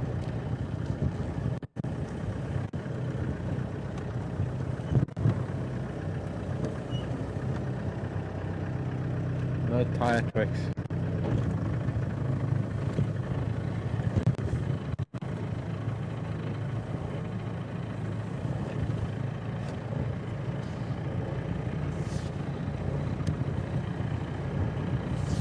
Carol, precious.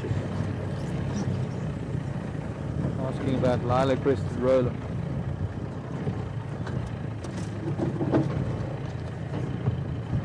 Oh, lots of babies and Ellie's at the waterhole. So sorry to be missing that.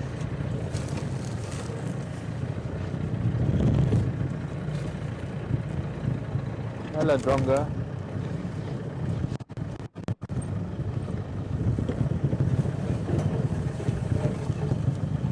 It might take a while to sort of find this kill and the leopard.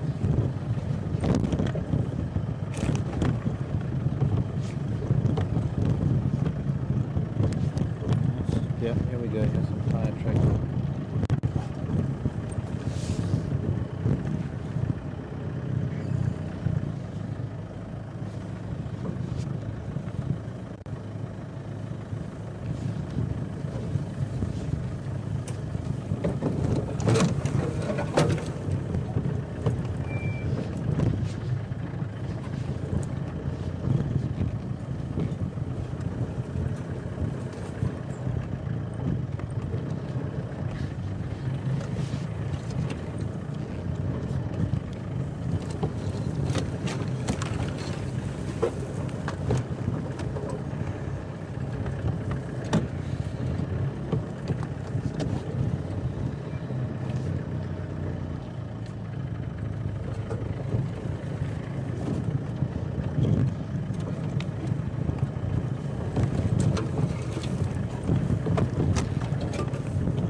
I just want to check something at the back of the vehicle quickly.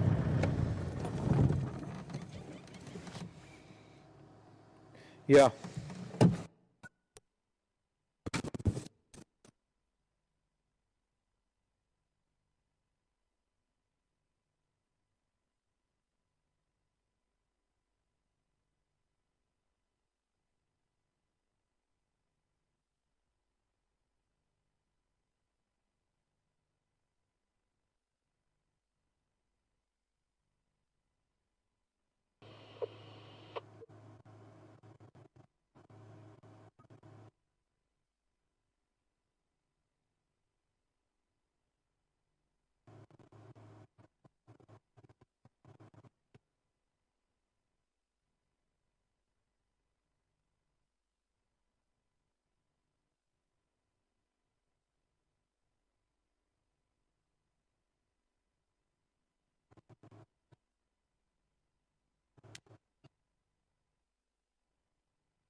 Question about the roller was there any difference between the male and the female, what we call sexual dimorphism between the male and the female rollers? There isn't actually. The one thing that you could probably say is that the male is normally sitting quite high up in a tree. Look there, a bunch of leaves.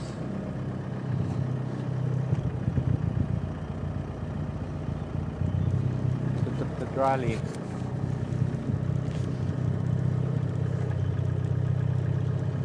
Inside there is the egg case of the golden orb spider, for those of you who know the golden orbs. Just go quickly. Looks like there's a fair amount of track going in here.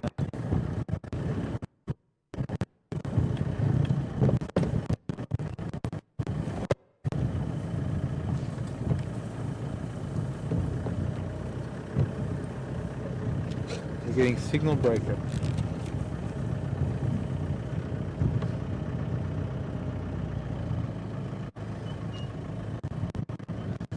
I thought we might. Just got to try and find a way in here.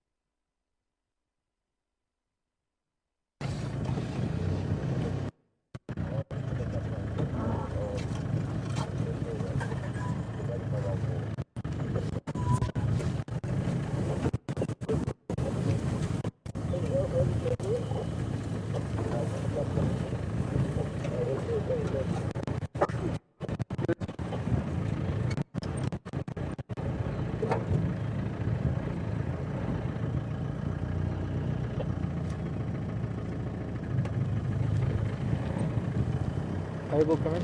Oops, wrong channel. Able come in? 3 and 4. I've come in west from Famous Cut line. Is it the southern side of the Shkubanin?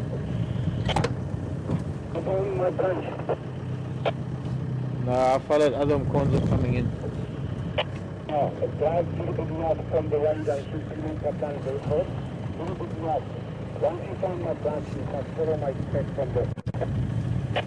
And how far in? Just across the train running down there. And I drive fast, follow my spec, it's not far from there. So you can on the left-hand side of the sugar running to the other side. Oh, okay. Northern side. Jeez. Okay, let's go just on the northern side of the Spanish line.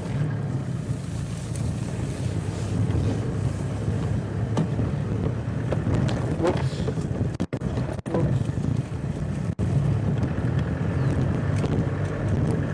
I think I find Abel's branch. Follow Abel's branch. I was just following other tracks.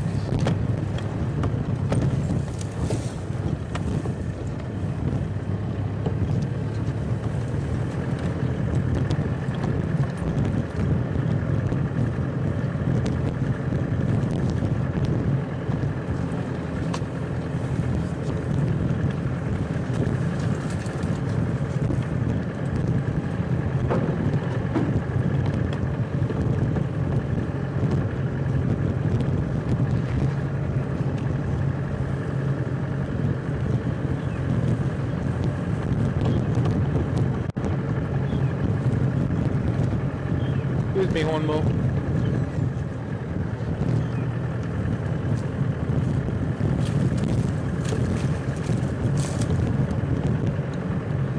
Okay, we've got a lot of questions in the pipeline because I wasn't copying anyone. But by all means, let's go through questions while I'm getting to Karula. This is the branch where I was. Okay, maybe we've got to go. Unbelievable. Okay, sorry. Looking across towards the mountains, that's the cold front, that's the weather that was coming in. Let's try and get to the northern side of that drainage line. I think that's what it was. Is that I thought it was on the south and southern side of that drainage line. We don't have signal. Hopefully we will on the northern side of the drainage line. There's only one way really to get through this drainage line, and that's before it gets deep. We've been here before with Karula, we've been here with other leopards as well. There's just this one little spot where we can get through, and hopefully we're on the right track now.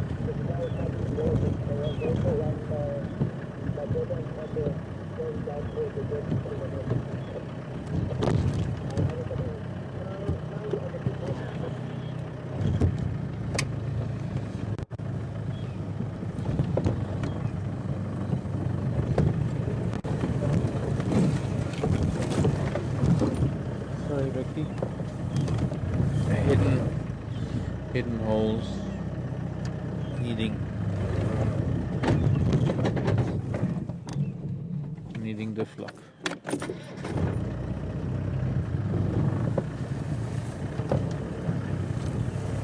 If anyone's interested, somebody in Leopard Dam.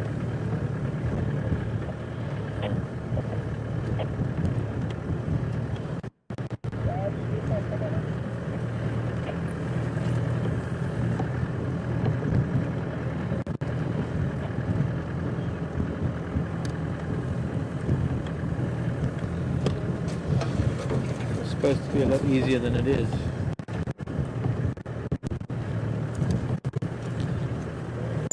Bob wants to know if we ever see wild dogs at Juma. Yes. Like, some wild dogs, 3 wild dogs seen today. They were a little bit too east for us to get to.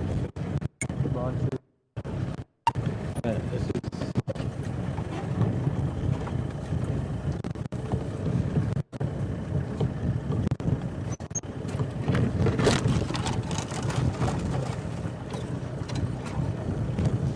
hopefully the right track that we're on now.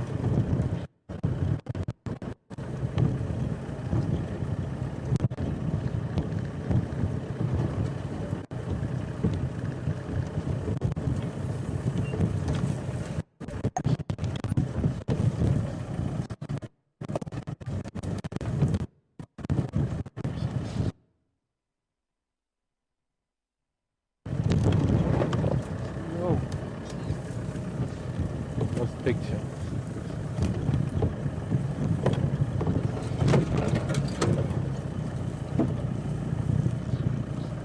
I'm still not even sure if I am on the right track here. I don't think so. I still can't find anything.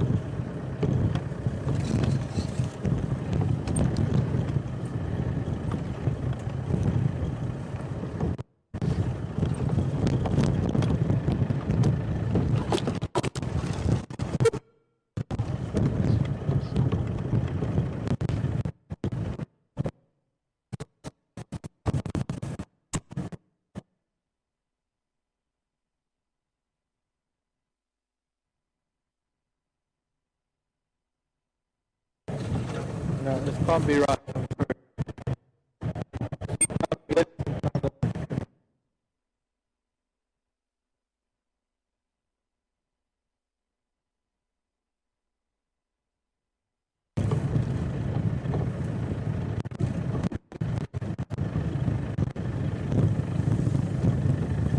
Abel, come in.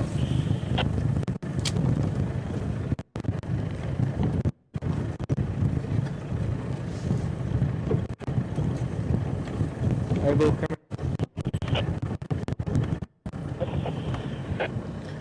Sorry, I'm trying to follow tracks in here. Can you maybe give me an idea how far from Zoe's Road they were in?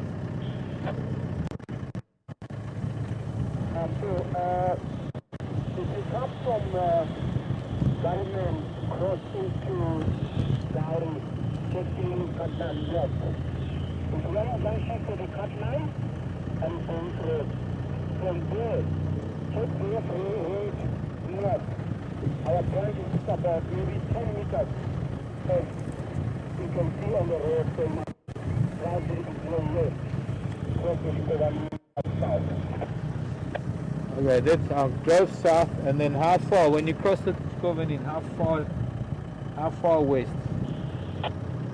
10, 15 meters, something like that. Through the track, you can see the ground portion. The people I guess, some other.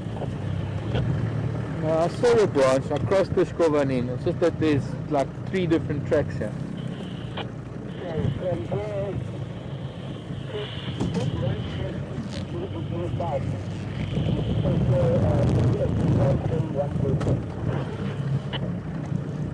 Okay, so they're next to the Skovanin. north of the Skovanin, you can see all people that is there. You can see the two branches where they are right in the coming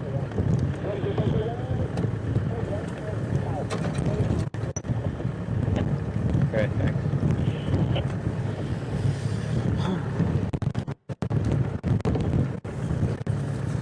Might have driven back faster.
Hello Alexei, Kazakhstan. I'm stuck in a little place where I can't get through.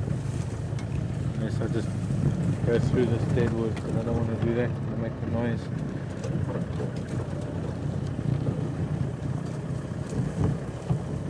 The drongos are having fun. At least the drongos are having fun following us. Really beautiful sun setting as well.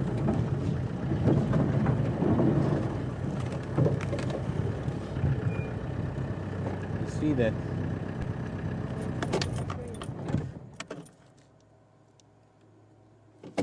Okay, we'll just stay there. It's going to shake the picture. No, yeah, just close enough that I can just.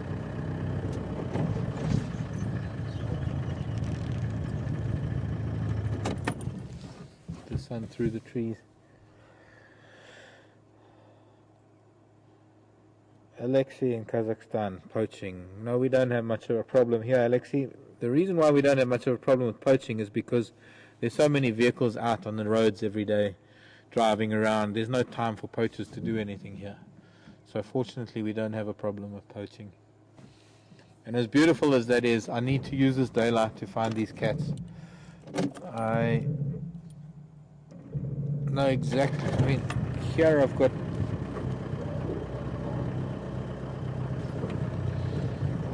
Anyways, what it is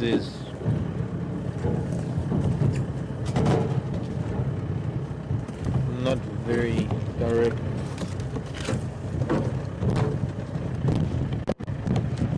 Well, not very distinct tracks, rather. Vehicle tracks.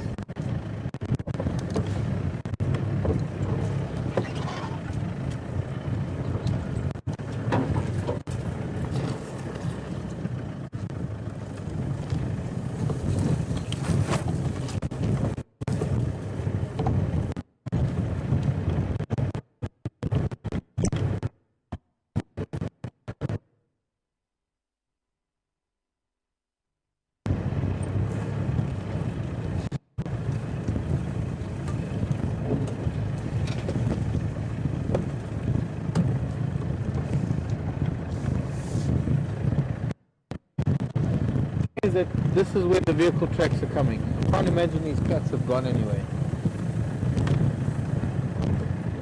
Clearly fresh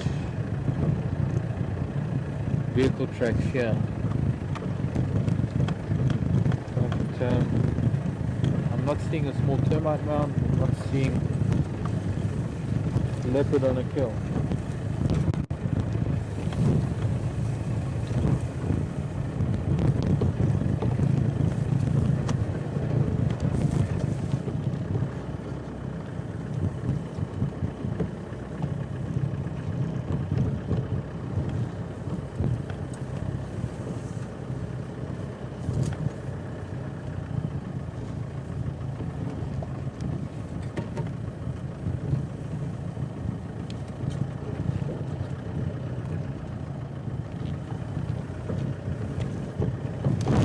Oh,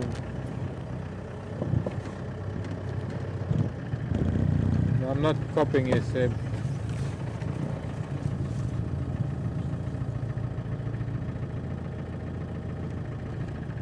I didn't get the name.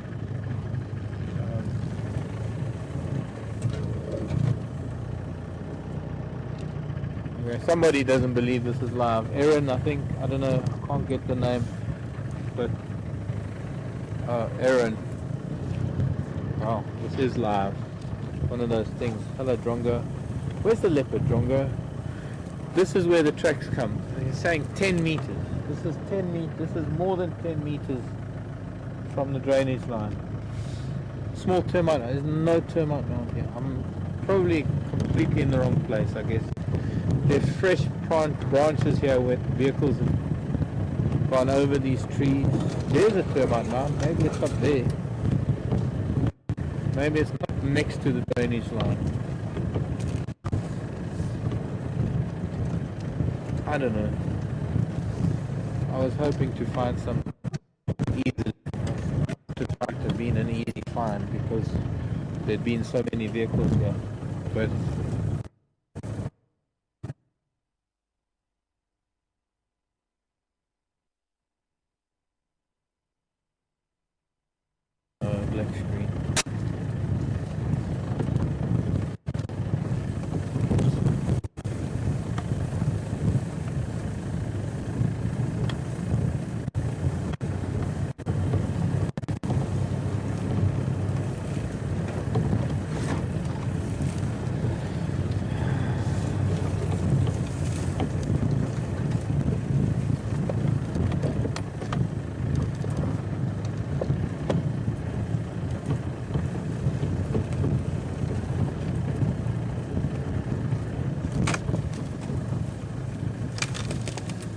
gonna have to try and climb my way through here and get back to the road and start again. But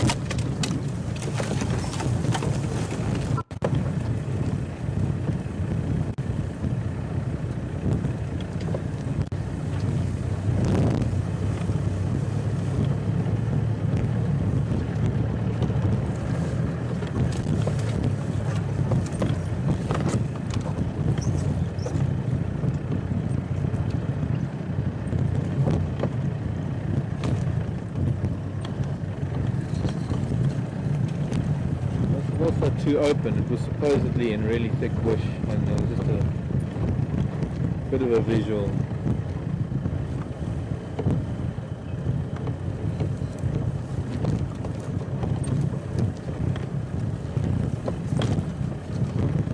Can't be here, there are no tire tracks here.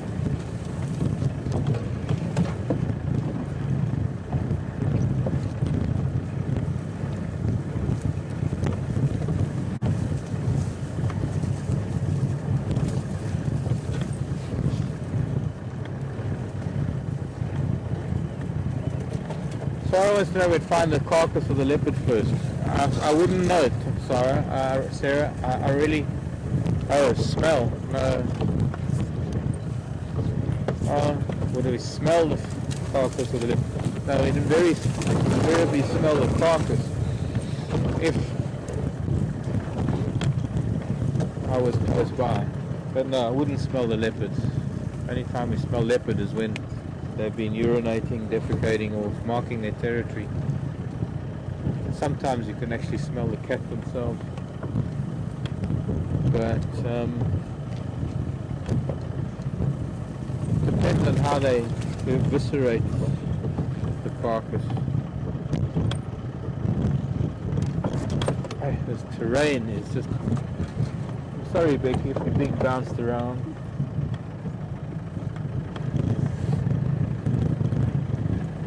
I know that right now I'm way off track because there are no tyre tracks, there are no vehicle tracks here. We're just going to go back to Zoe's Road and try again from there.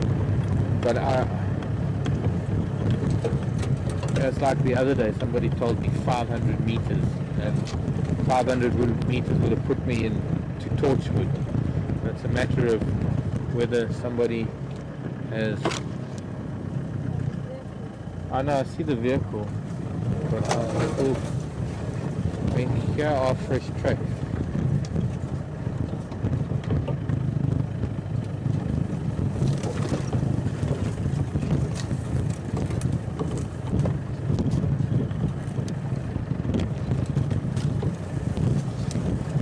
Let me go and talk to Alan. I think it's Alan.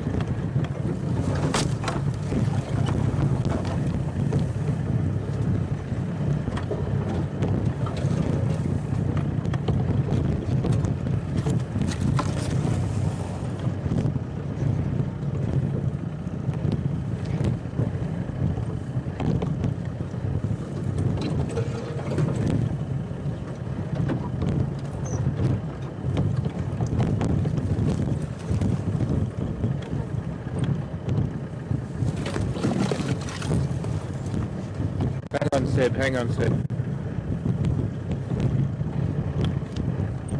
Milkberry. Hello. How are you? Fine. I'm used to even for. Just I'm checking the branch there. I know. And then Abel says we must cross the Shkovanin, and it's just here. But I've been all the way down the Shkovanin. I can't see loot.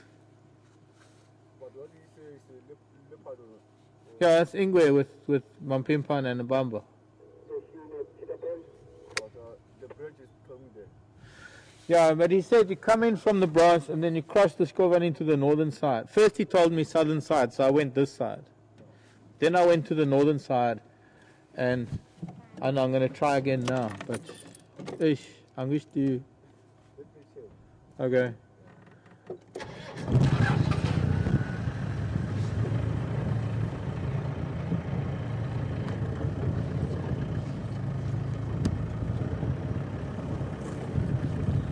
And now it's getting dark.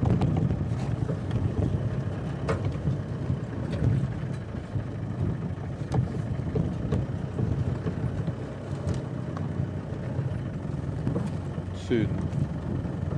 Sorry, Seb. Okay, go ahead. Let's carry on with questions.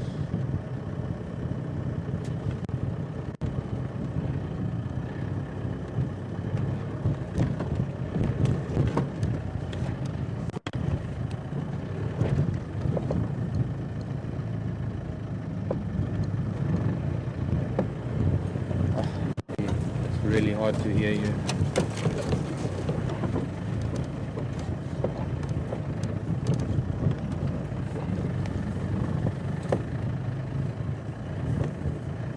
Something different for male and female cubs. I heard that.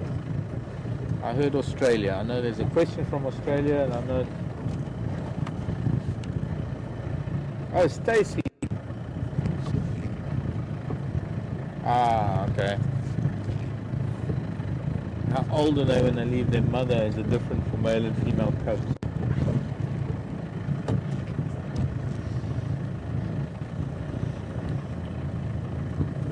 One of those questions that it's not an easy one to answer, because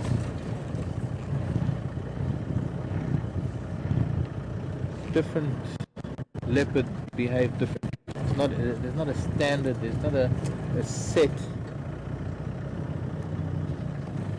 Hey, it's like okay, 6 months, time to leave mom. It doesn't really work that way. There's so many influencing factors, like pressure from the leopard, pressure from mom to move on.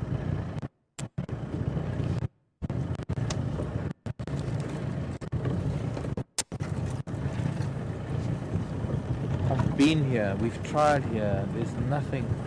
Sorry folks, it sounded so simple the way it was being explained to me, and maybe the distances I've been given are completely wrong, but there isn't much of a variety of places that we can go, because this seems to be where the vehicles came, and I'm not finding anything.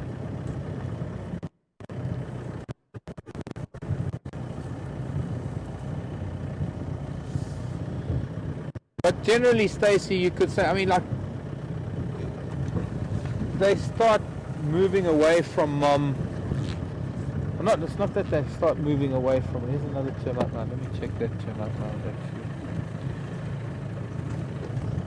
I mean, already at, what's this, 8 months, 9 months, this young female is spending a lot of time alone. A lot of time. Then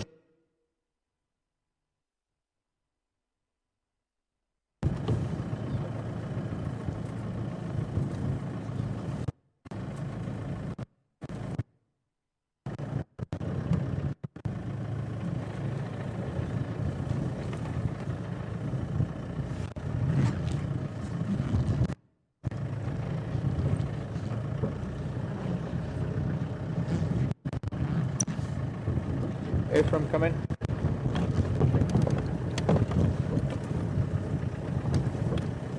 Texan, come in.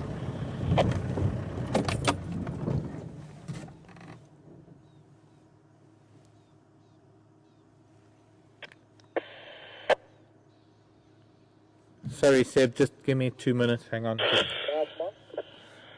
Yeah, go. Yeah, I'm just trying to find somebody that was at this Ingwe sighting. Really, I can't find anything here. There's just far too many tracks. Tex, if you could tell me how far down the Shkovanin from Zoe's Road was that Ingwe? It's a little bit long way down.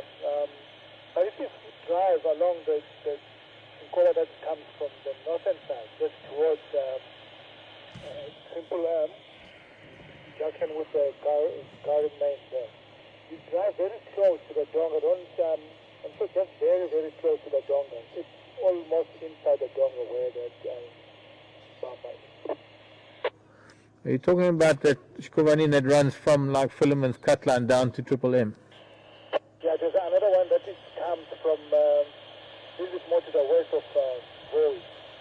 It started just somewhere not very far, just a very small one started there, very close to where they're joining. But yeah, you drive from the western side of that donga. You drive sort of more to the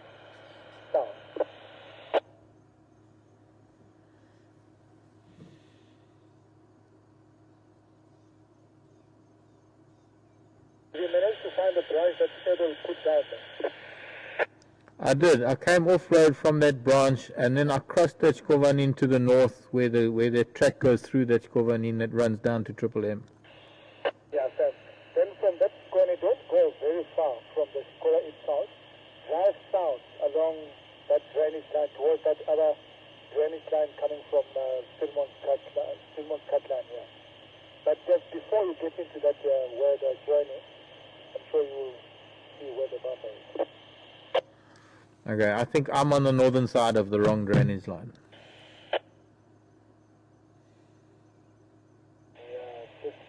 Sure, I will say the western side of that drainage line. It just, I will say between Triple M and the drainage line, just at the other side of the Triple M, then you drive straight south along that drainage line. I still don't understand. Still don't understand, I'm sorry. There's one drainage line. Even the guy from Buffelshoek not quite getting it.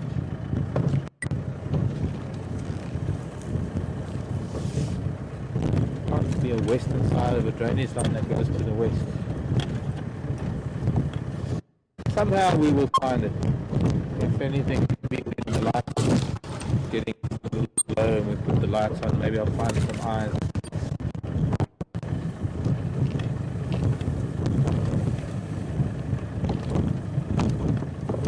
Oh man, I'm just also, sorry folks, getting a little bit tired of these hidden holes.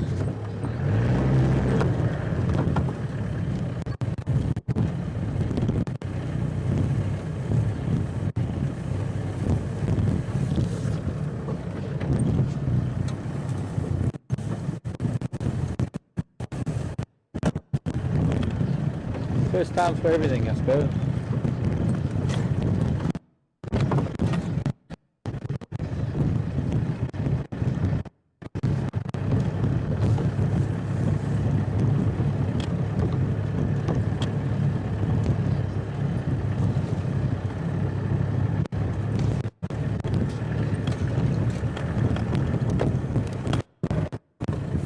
The third time I've been on this little two-track with tyres.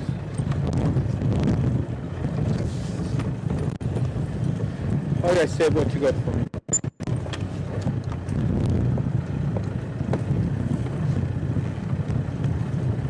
Buffelshoek vehicle's given up and left the area.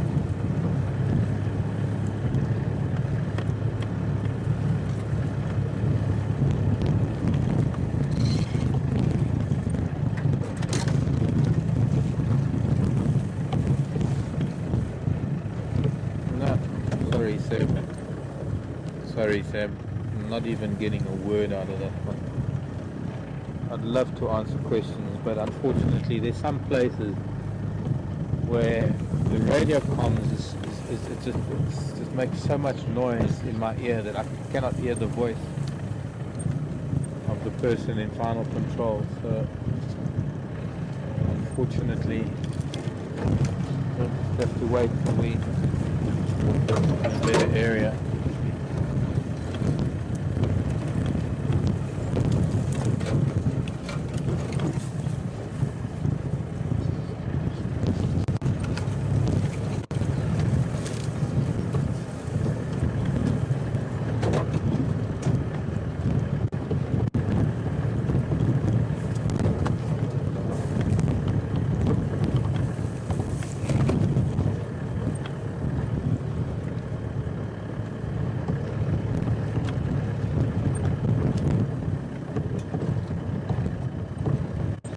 But I still don't. Oh, again! And I think I've fallen in that hole once already. Sorry.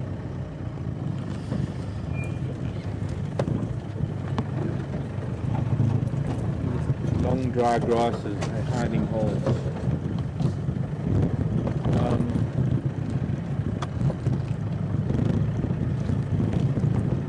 Can't blame anyone but myself, I suppose.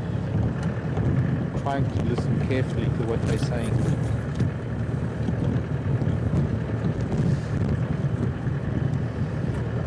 Trying to follow their directions.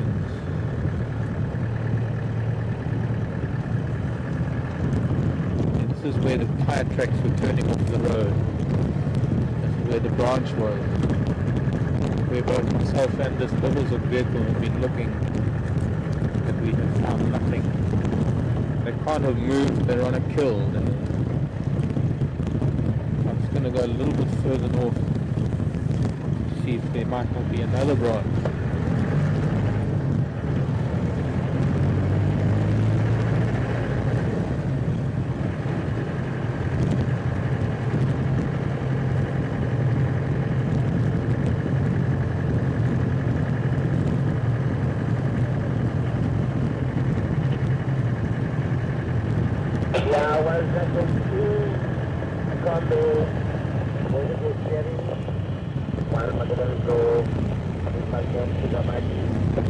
No more branches, this is going too far, so it's definitely not up here.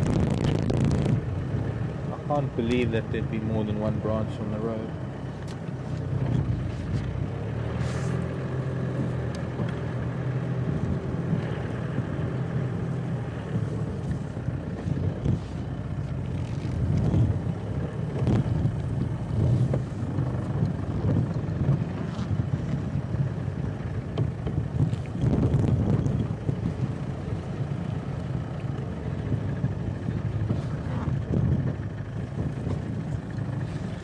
I don't know, Paul.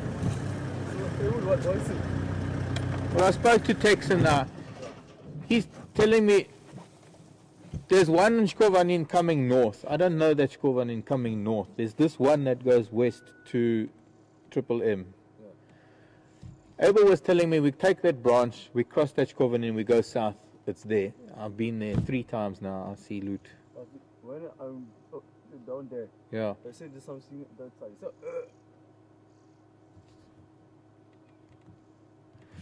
South from this Shkovanin. yeah. You heard something? Yes. Oh, maybe now it's getting dark, we can look with the light. Maybe it'll be easier with the light. Yeah. But also, I don't know. I mean, somebody says 10 meters, somebody says more. I don't know. It's not an easy one, this one.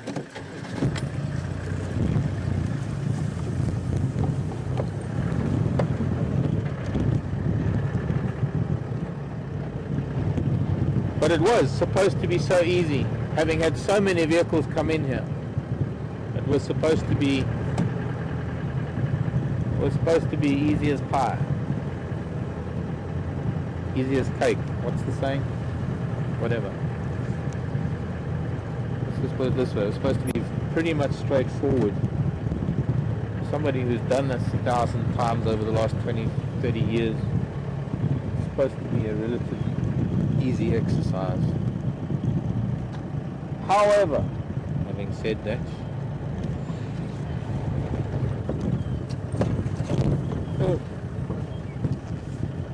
try another angle of this light, and it will be easier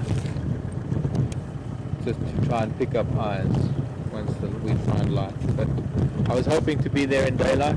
Obviously I missed that. I'm not on any tracks at the moment. I'm just driving until I hit a drainage.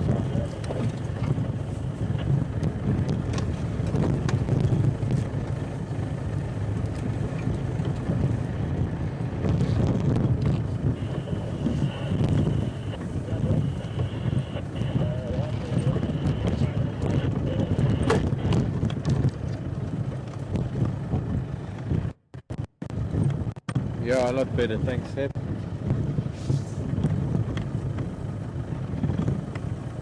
There.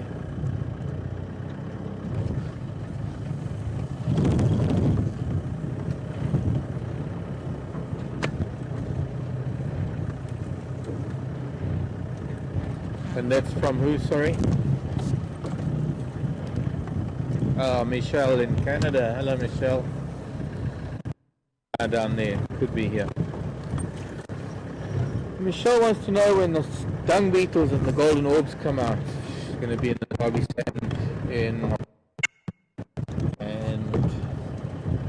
October. Unfortunately, Michelle is a little bit too. If we have good rains, maybe September. There's a possibility you might see the odd dung beetle. But golden orbs are only going to be hatching out of their egg cases. Yeah, no, I can see it now. It's really, but why he told me to go to the northern side of the drainage line is beyond me. I really. But I saw eyes in there. I think. What did you? Clearly, on that turning line. Oh, there they are. It is out in the open. Maybe there was visual from the northern side.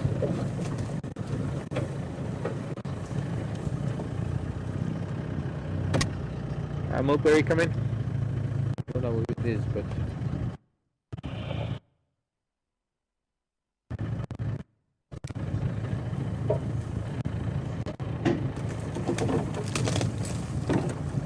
yeah, there's might be a visual from the northern side. There's certainly not much of a visual from the southern side. But there they are on that little turbine line. It's a matter of getting to them now. Station from Mulberry, come in. Yeah, boy.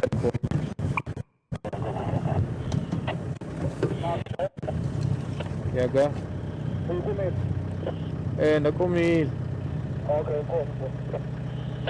Ek word nie mes.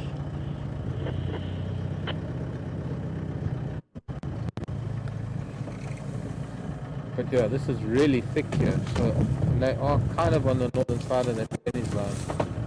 I'm just going to try and find our way through this quarry and thorn.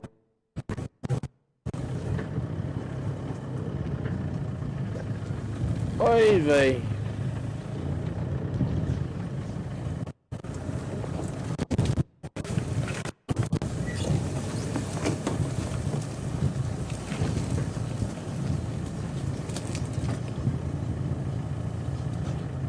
Maybe we didn't see them because there's so much quarry behind them, but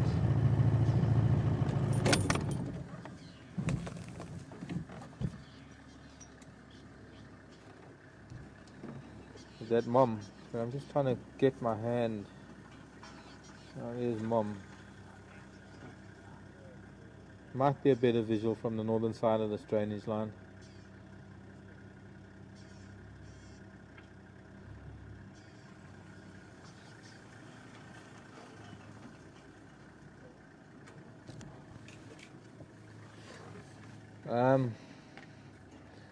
Dung beetles might come out if we have thunderstorms and we have some. Sorry, Karula. Sorry, girl. Right in your eyes. We might get some dung beetles, but the golden orbs is going to take until till December, January before they're going to be big enough to be seen. Not many people really can recognize golden orbs when they're babies.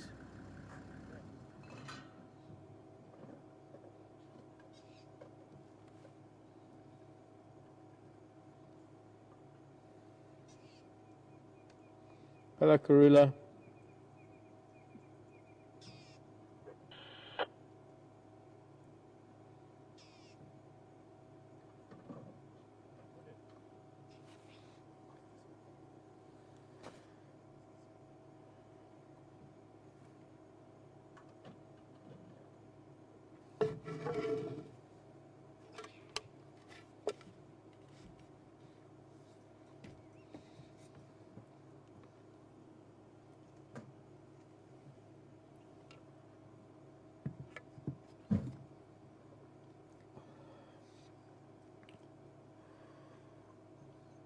I'm not going to bounce around going back to the other side of this drainage line now. Maybe the visual is only from the southern side and they were just telling me that she was on the northern side. But I can see now why we didn't find her. I mean, we're surrounded by dense quarry and spikethorn thickets. And you'd have to be right on almost on top of it. I don't know who found her. It's quite remarkable that they did. At any rate, whoever found her, 10 points, 10 out of 10.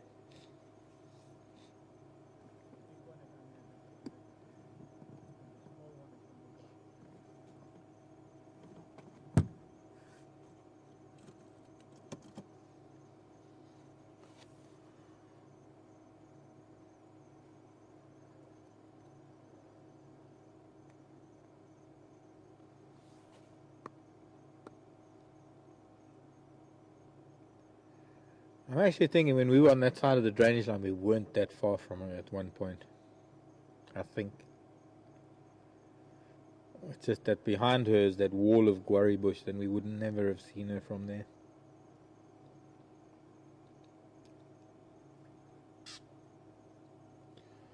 Thanks for your help, drongos. All they did was catch insects around us all afternoon. But I guess they don't know that we were looking for leopard. I need to train a drongo. I need to raise and train a drongo. Can you imagine? Set off and drive. Tell the drongo to go find me a leopard. I saw one of the children with her there. There's another one somewhere here. So quite honestly, I don't quite know the dynamics. I don't smell anything. Sarah was asking earlier, we smell the leopard first or the kill first. It depends on so many different things. Depends on wind direction, depends on whether they've eviscerated the carcass and the stomach contents are spilled out, or generally leopard try not to make it smelly because they don't want hyena coming along. So they tend to be able to take the stomach contents out carefully and bury them sometimes.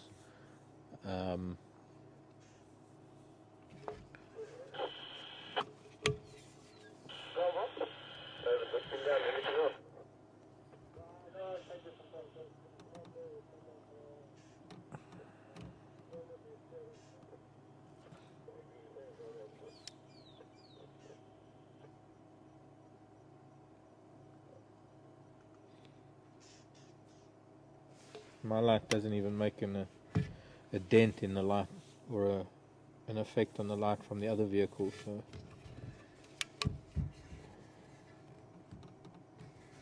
I'll keep my light off for now. At least we got here. There we go. Glad to be here, folks, and I'm glad that we finally made it.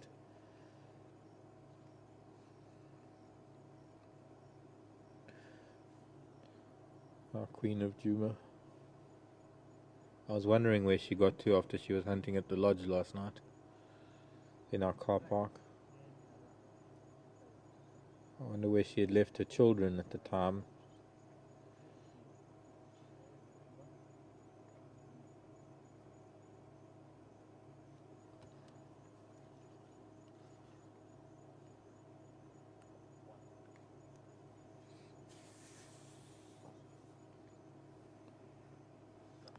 No signal problems.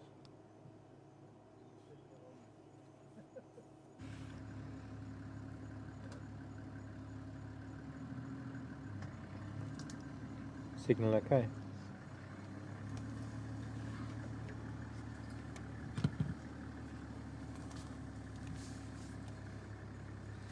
I was relying on the other vehicle's light. They've moved off already. So just trying to find a place to put this light that it can stay steady. Here we go. I don't want to blind her with too bright a light. Yeah, it should be good enough.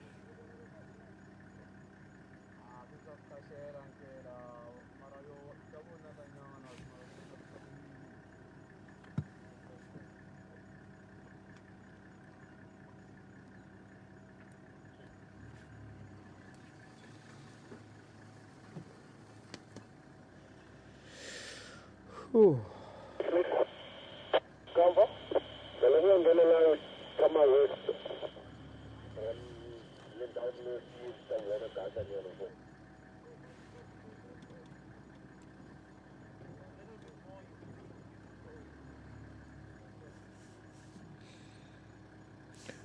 Hello Marsha, I need to know who we're with. This is Karula, her two cubs are here, they do have a kill. I can't smell it. One thing I was also going to say to Sarah, because Sarah was asking about the smell of the kill.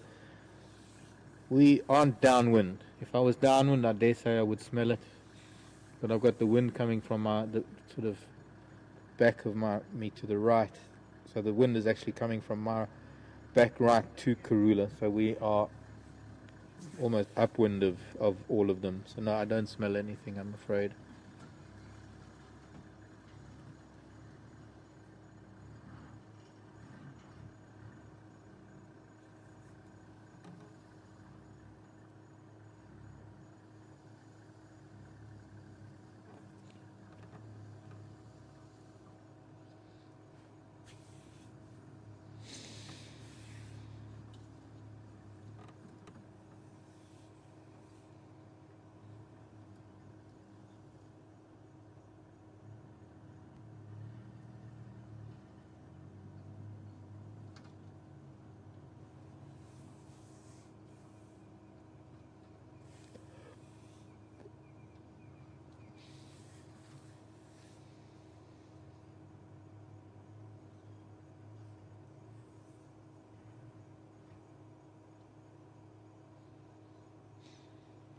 think the 3 attempts that I made to follow the northern edge of that drainage line, I was more or less right, but I just didn't see them behind all that vegetation.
I'm not sure of the name, but somebody wants to know where they are. So that if you can see the map, and you can find Philemon's cut line where it joins Zoe's Road. If you were to take Philemon's cut line and continue west from Philemon's cut line, we are probably 3/4 of the way from Philemon's cut line to the main road known as Triple M, in this huge block down the drainage line. I have to be honest, pretty amazing for whoever found them. Somebody knew they were here, or somebody must have followed them here earlier.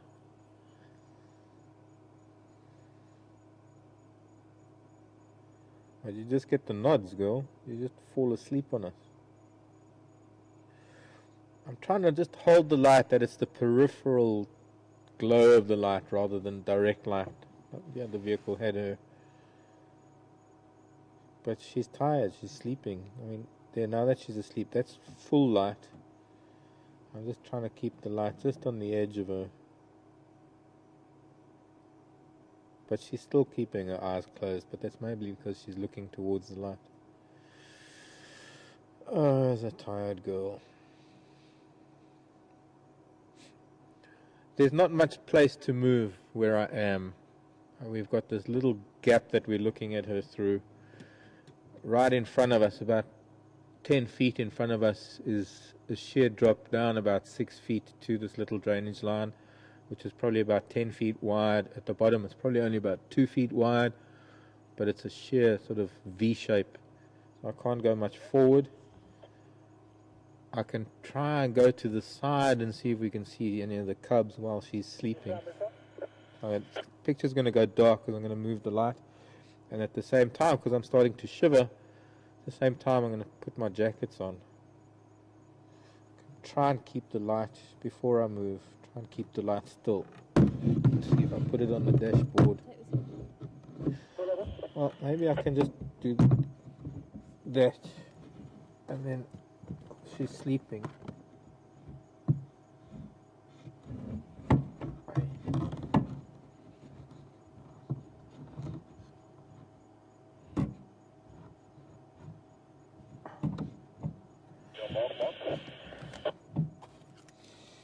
Go ahead. Yeah, Mark, I'm on Rebecca's right now, just going through Scovanina. Can I make my way there and join you? Yeah, sure, Joe. Thanks, Mark. Just gonna quickly put on something.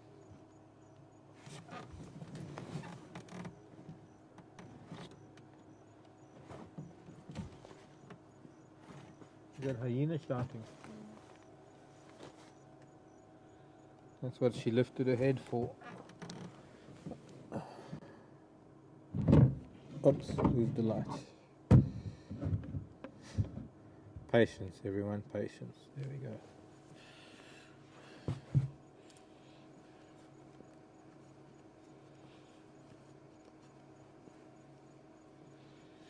She heard the hyena calling and she lifted her head.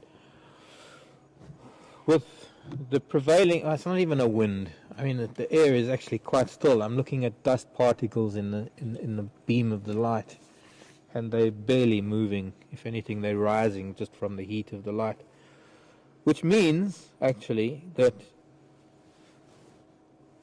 the hyena den is not going to pick up the scent of this carcass.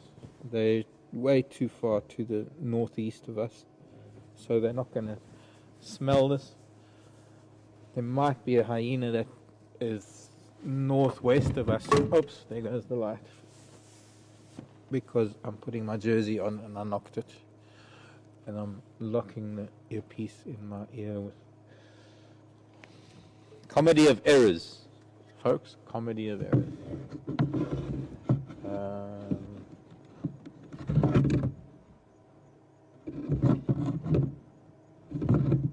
And that's what, you know that little thing that we've got there at the back that's got no purpose? I need that in front here so I can lock off the spotlight. That little camera mount thing, because I think there's a camera mount thing for the spotlight. But I'm getting chilly and I need to just put my... Yes. Anybody watching me would think I'm a vaudeville act. Spotlight. Okay, but I'm warm enough now. I'm going to try and move. I'm going to try and see if we can see these cubs. There's not much place to move here. But at least they're not... Ellen?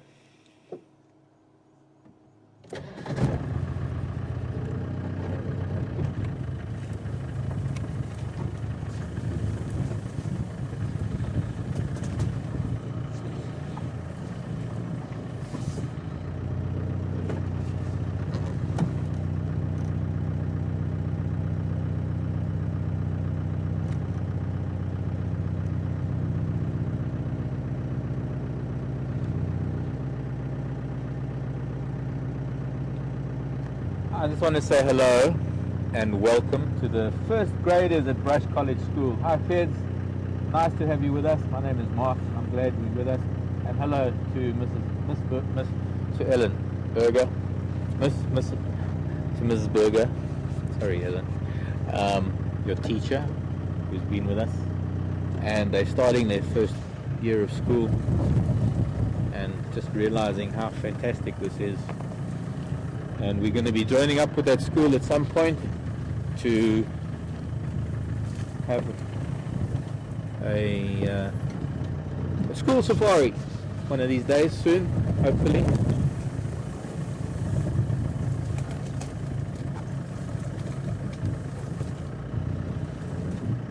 But I'm glad you managed to join us, Ellen, and I'm glad also more so that your emails are coming now.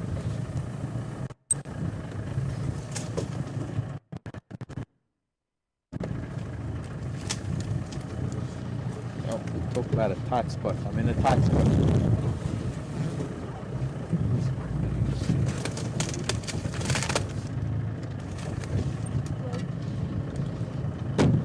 Oh no, I'm trying to turn around and I've got like about 6 inches to move. But Militan Witty.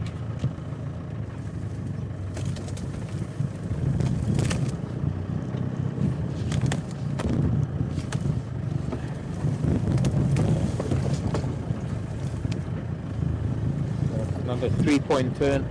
It's a 23-point turn.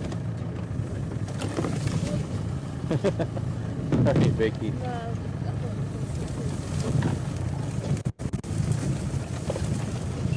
I sound like to, because Karula, well, for those of you who are joining us for the first time, and especially the youngsters at Brush College School in Decatur, or Decatur, I think it's pronounced Decatur. Somebody told me Decatur. If I pronounce it for the first time as probably as Seb would have pronounced it, Decatur. Sounds like a French name. Decatur, Illinois. Brush College School, and well,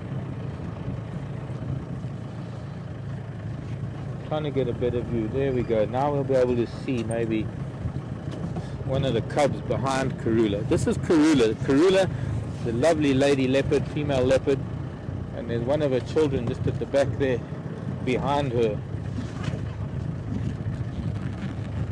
Maybe, I don't know where the kill is, I don't know where the other cub is, but this is her third litter. There we go. Just a different angle. Oh wait, we got a stick in the way. But it might be a stick right in front of me, is it? Yes, it is. So if I move an inch, it might help. Okay, let me just move an inch.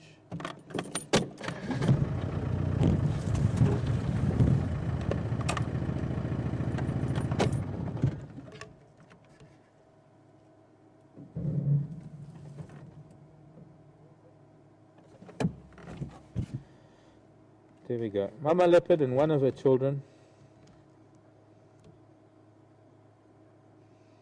I still can't really tell which one it is. I need to be able to break this branch off of this twig in front of us. So it is that one. I'm just trying to see the fork. So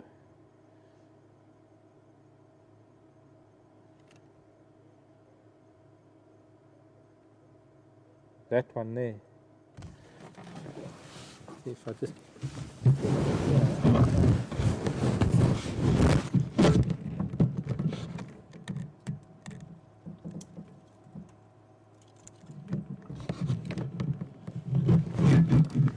do that. Bend it out of the way. Is that any better?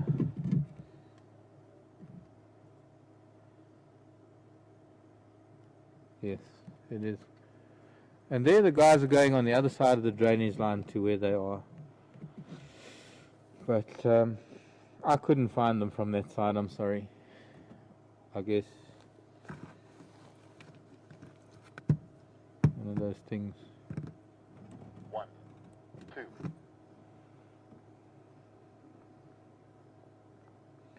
But then at least they can use their lights. So this is Karula. Karula is a leopard that lives here, and this is mostly her territory that we drive in.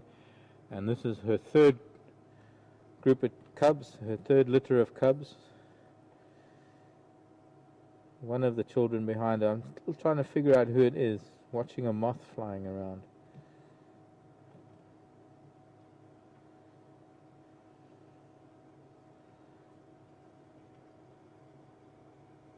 Whoever that is makes it look so easy, but They could see us. yeah, they could see us with the lights. Other than that, they know where she is. But unfortunately now that means that we are shining a light in the guest's eyes. So I'm just taking the light off for a minute.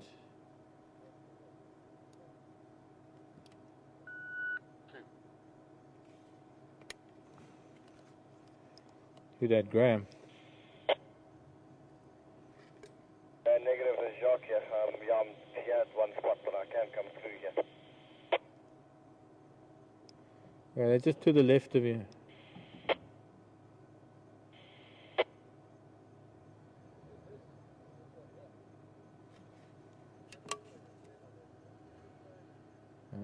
See, he can't see them either from there, but he's trying to squeeze through. We're just getting a bit close to them.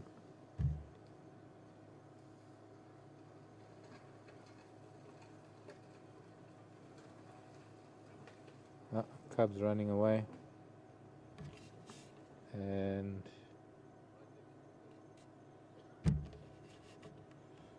cub didn't like that. Vehicle coming in. Okay, I'm going to switch the light off. We'll get some side and back lighting.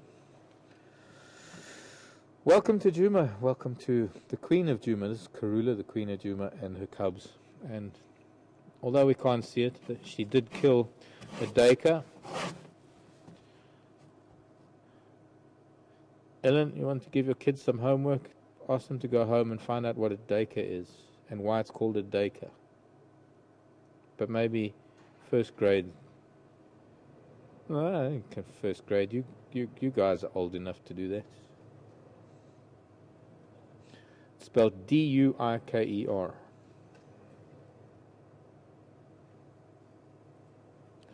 Here I am, giving kids an assignment on their first day of school. Anyways, her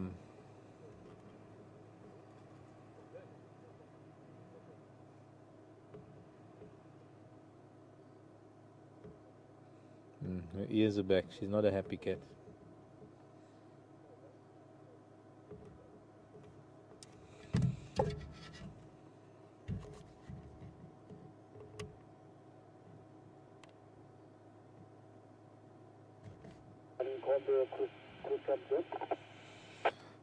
I was talking about rhino earlier, and I was hoping to get some rhino earlier, and there have been some rhino found today, but they are all on Torchwood in Buffelshoek.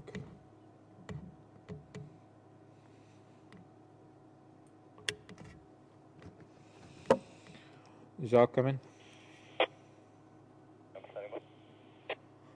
Oh, is my light too bright for you? No, you can go for it.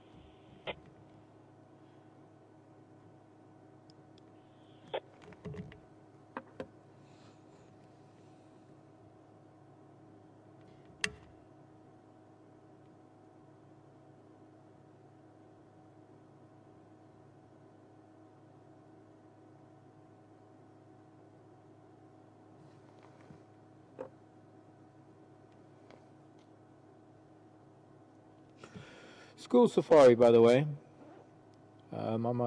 just in case you're not aware of it, is when we connect with the school anywhere in the world. I think there comes one of the cubs again.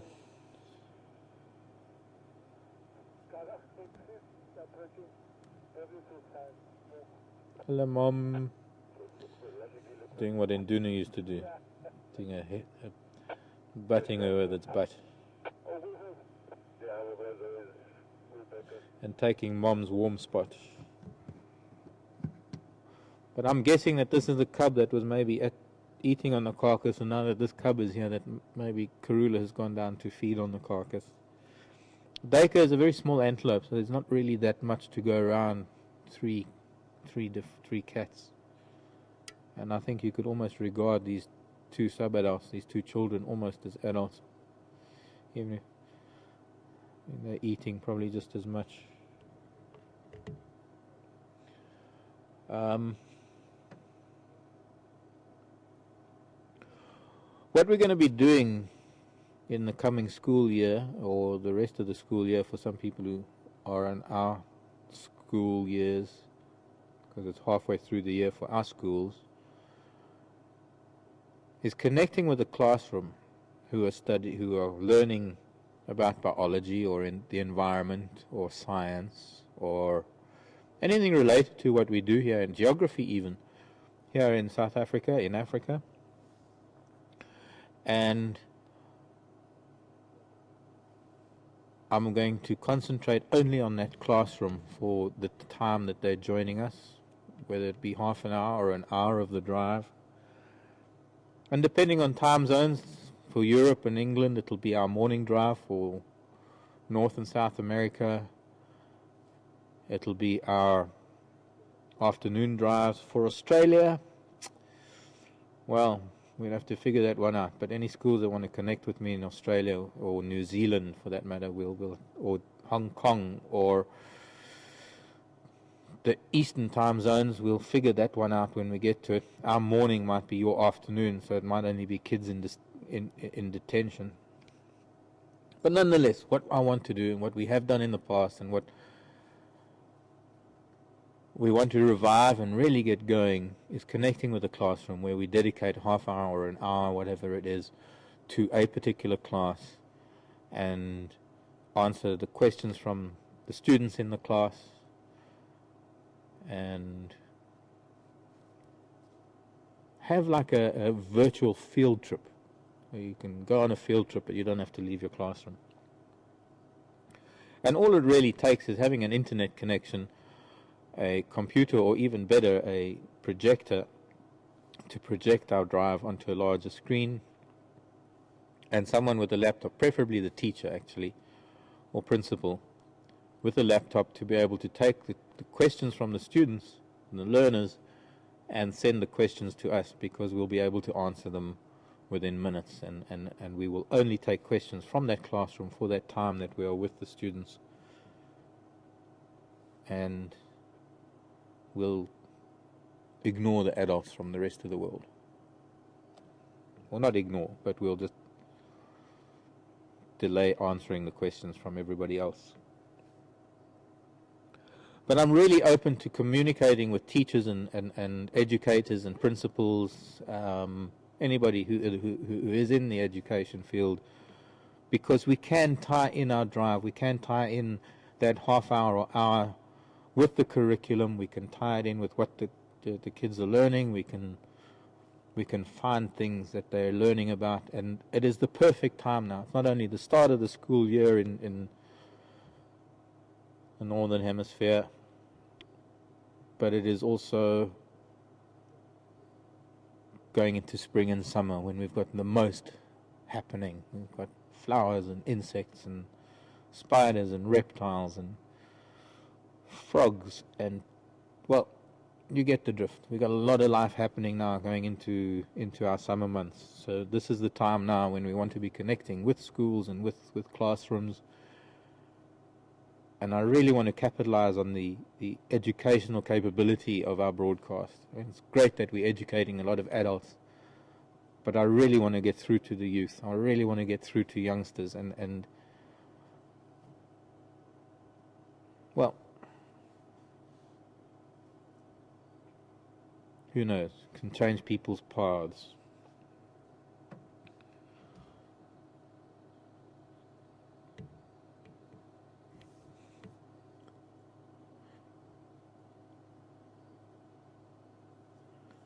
Kathy wants me to just remind, or just mention again the name of the school that Ellen is with. This is the Brush College School, and it is in a little, I don't know how little it is actually, but it's a town in Illinois called Decatur, or Decatur, Decatur, I think it's spelled, Decatur in Illinois.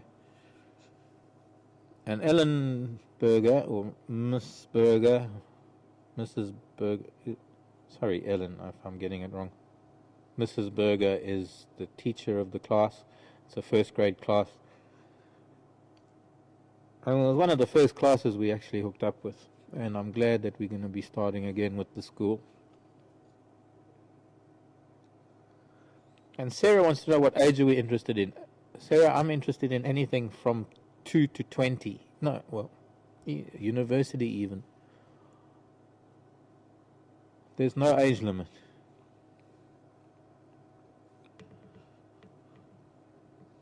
I believe that any classroom in the world will benefit from a half an hour a week, even once in their school year. Just half an hour connecting with us here in Africa and being able to answer questions from kids live on air, and you can have the answers coming across the seas and the oceans and the continents in real time. I wish I had this kind of opportunity when I was a kid.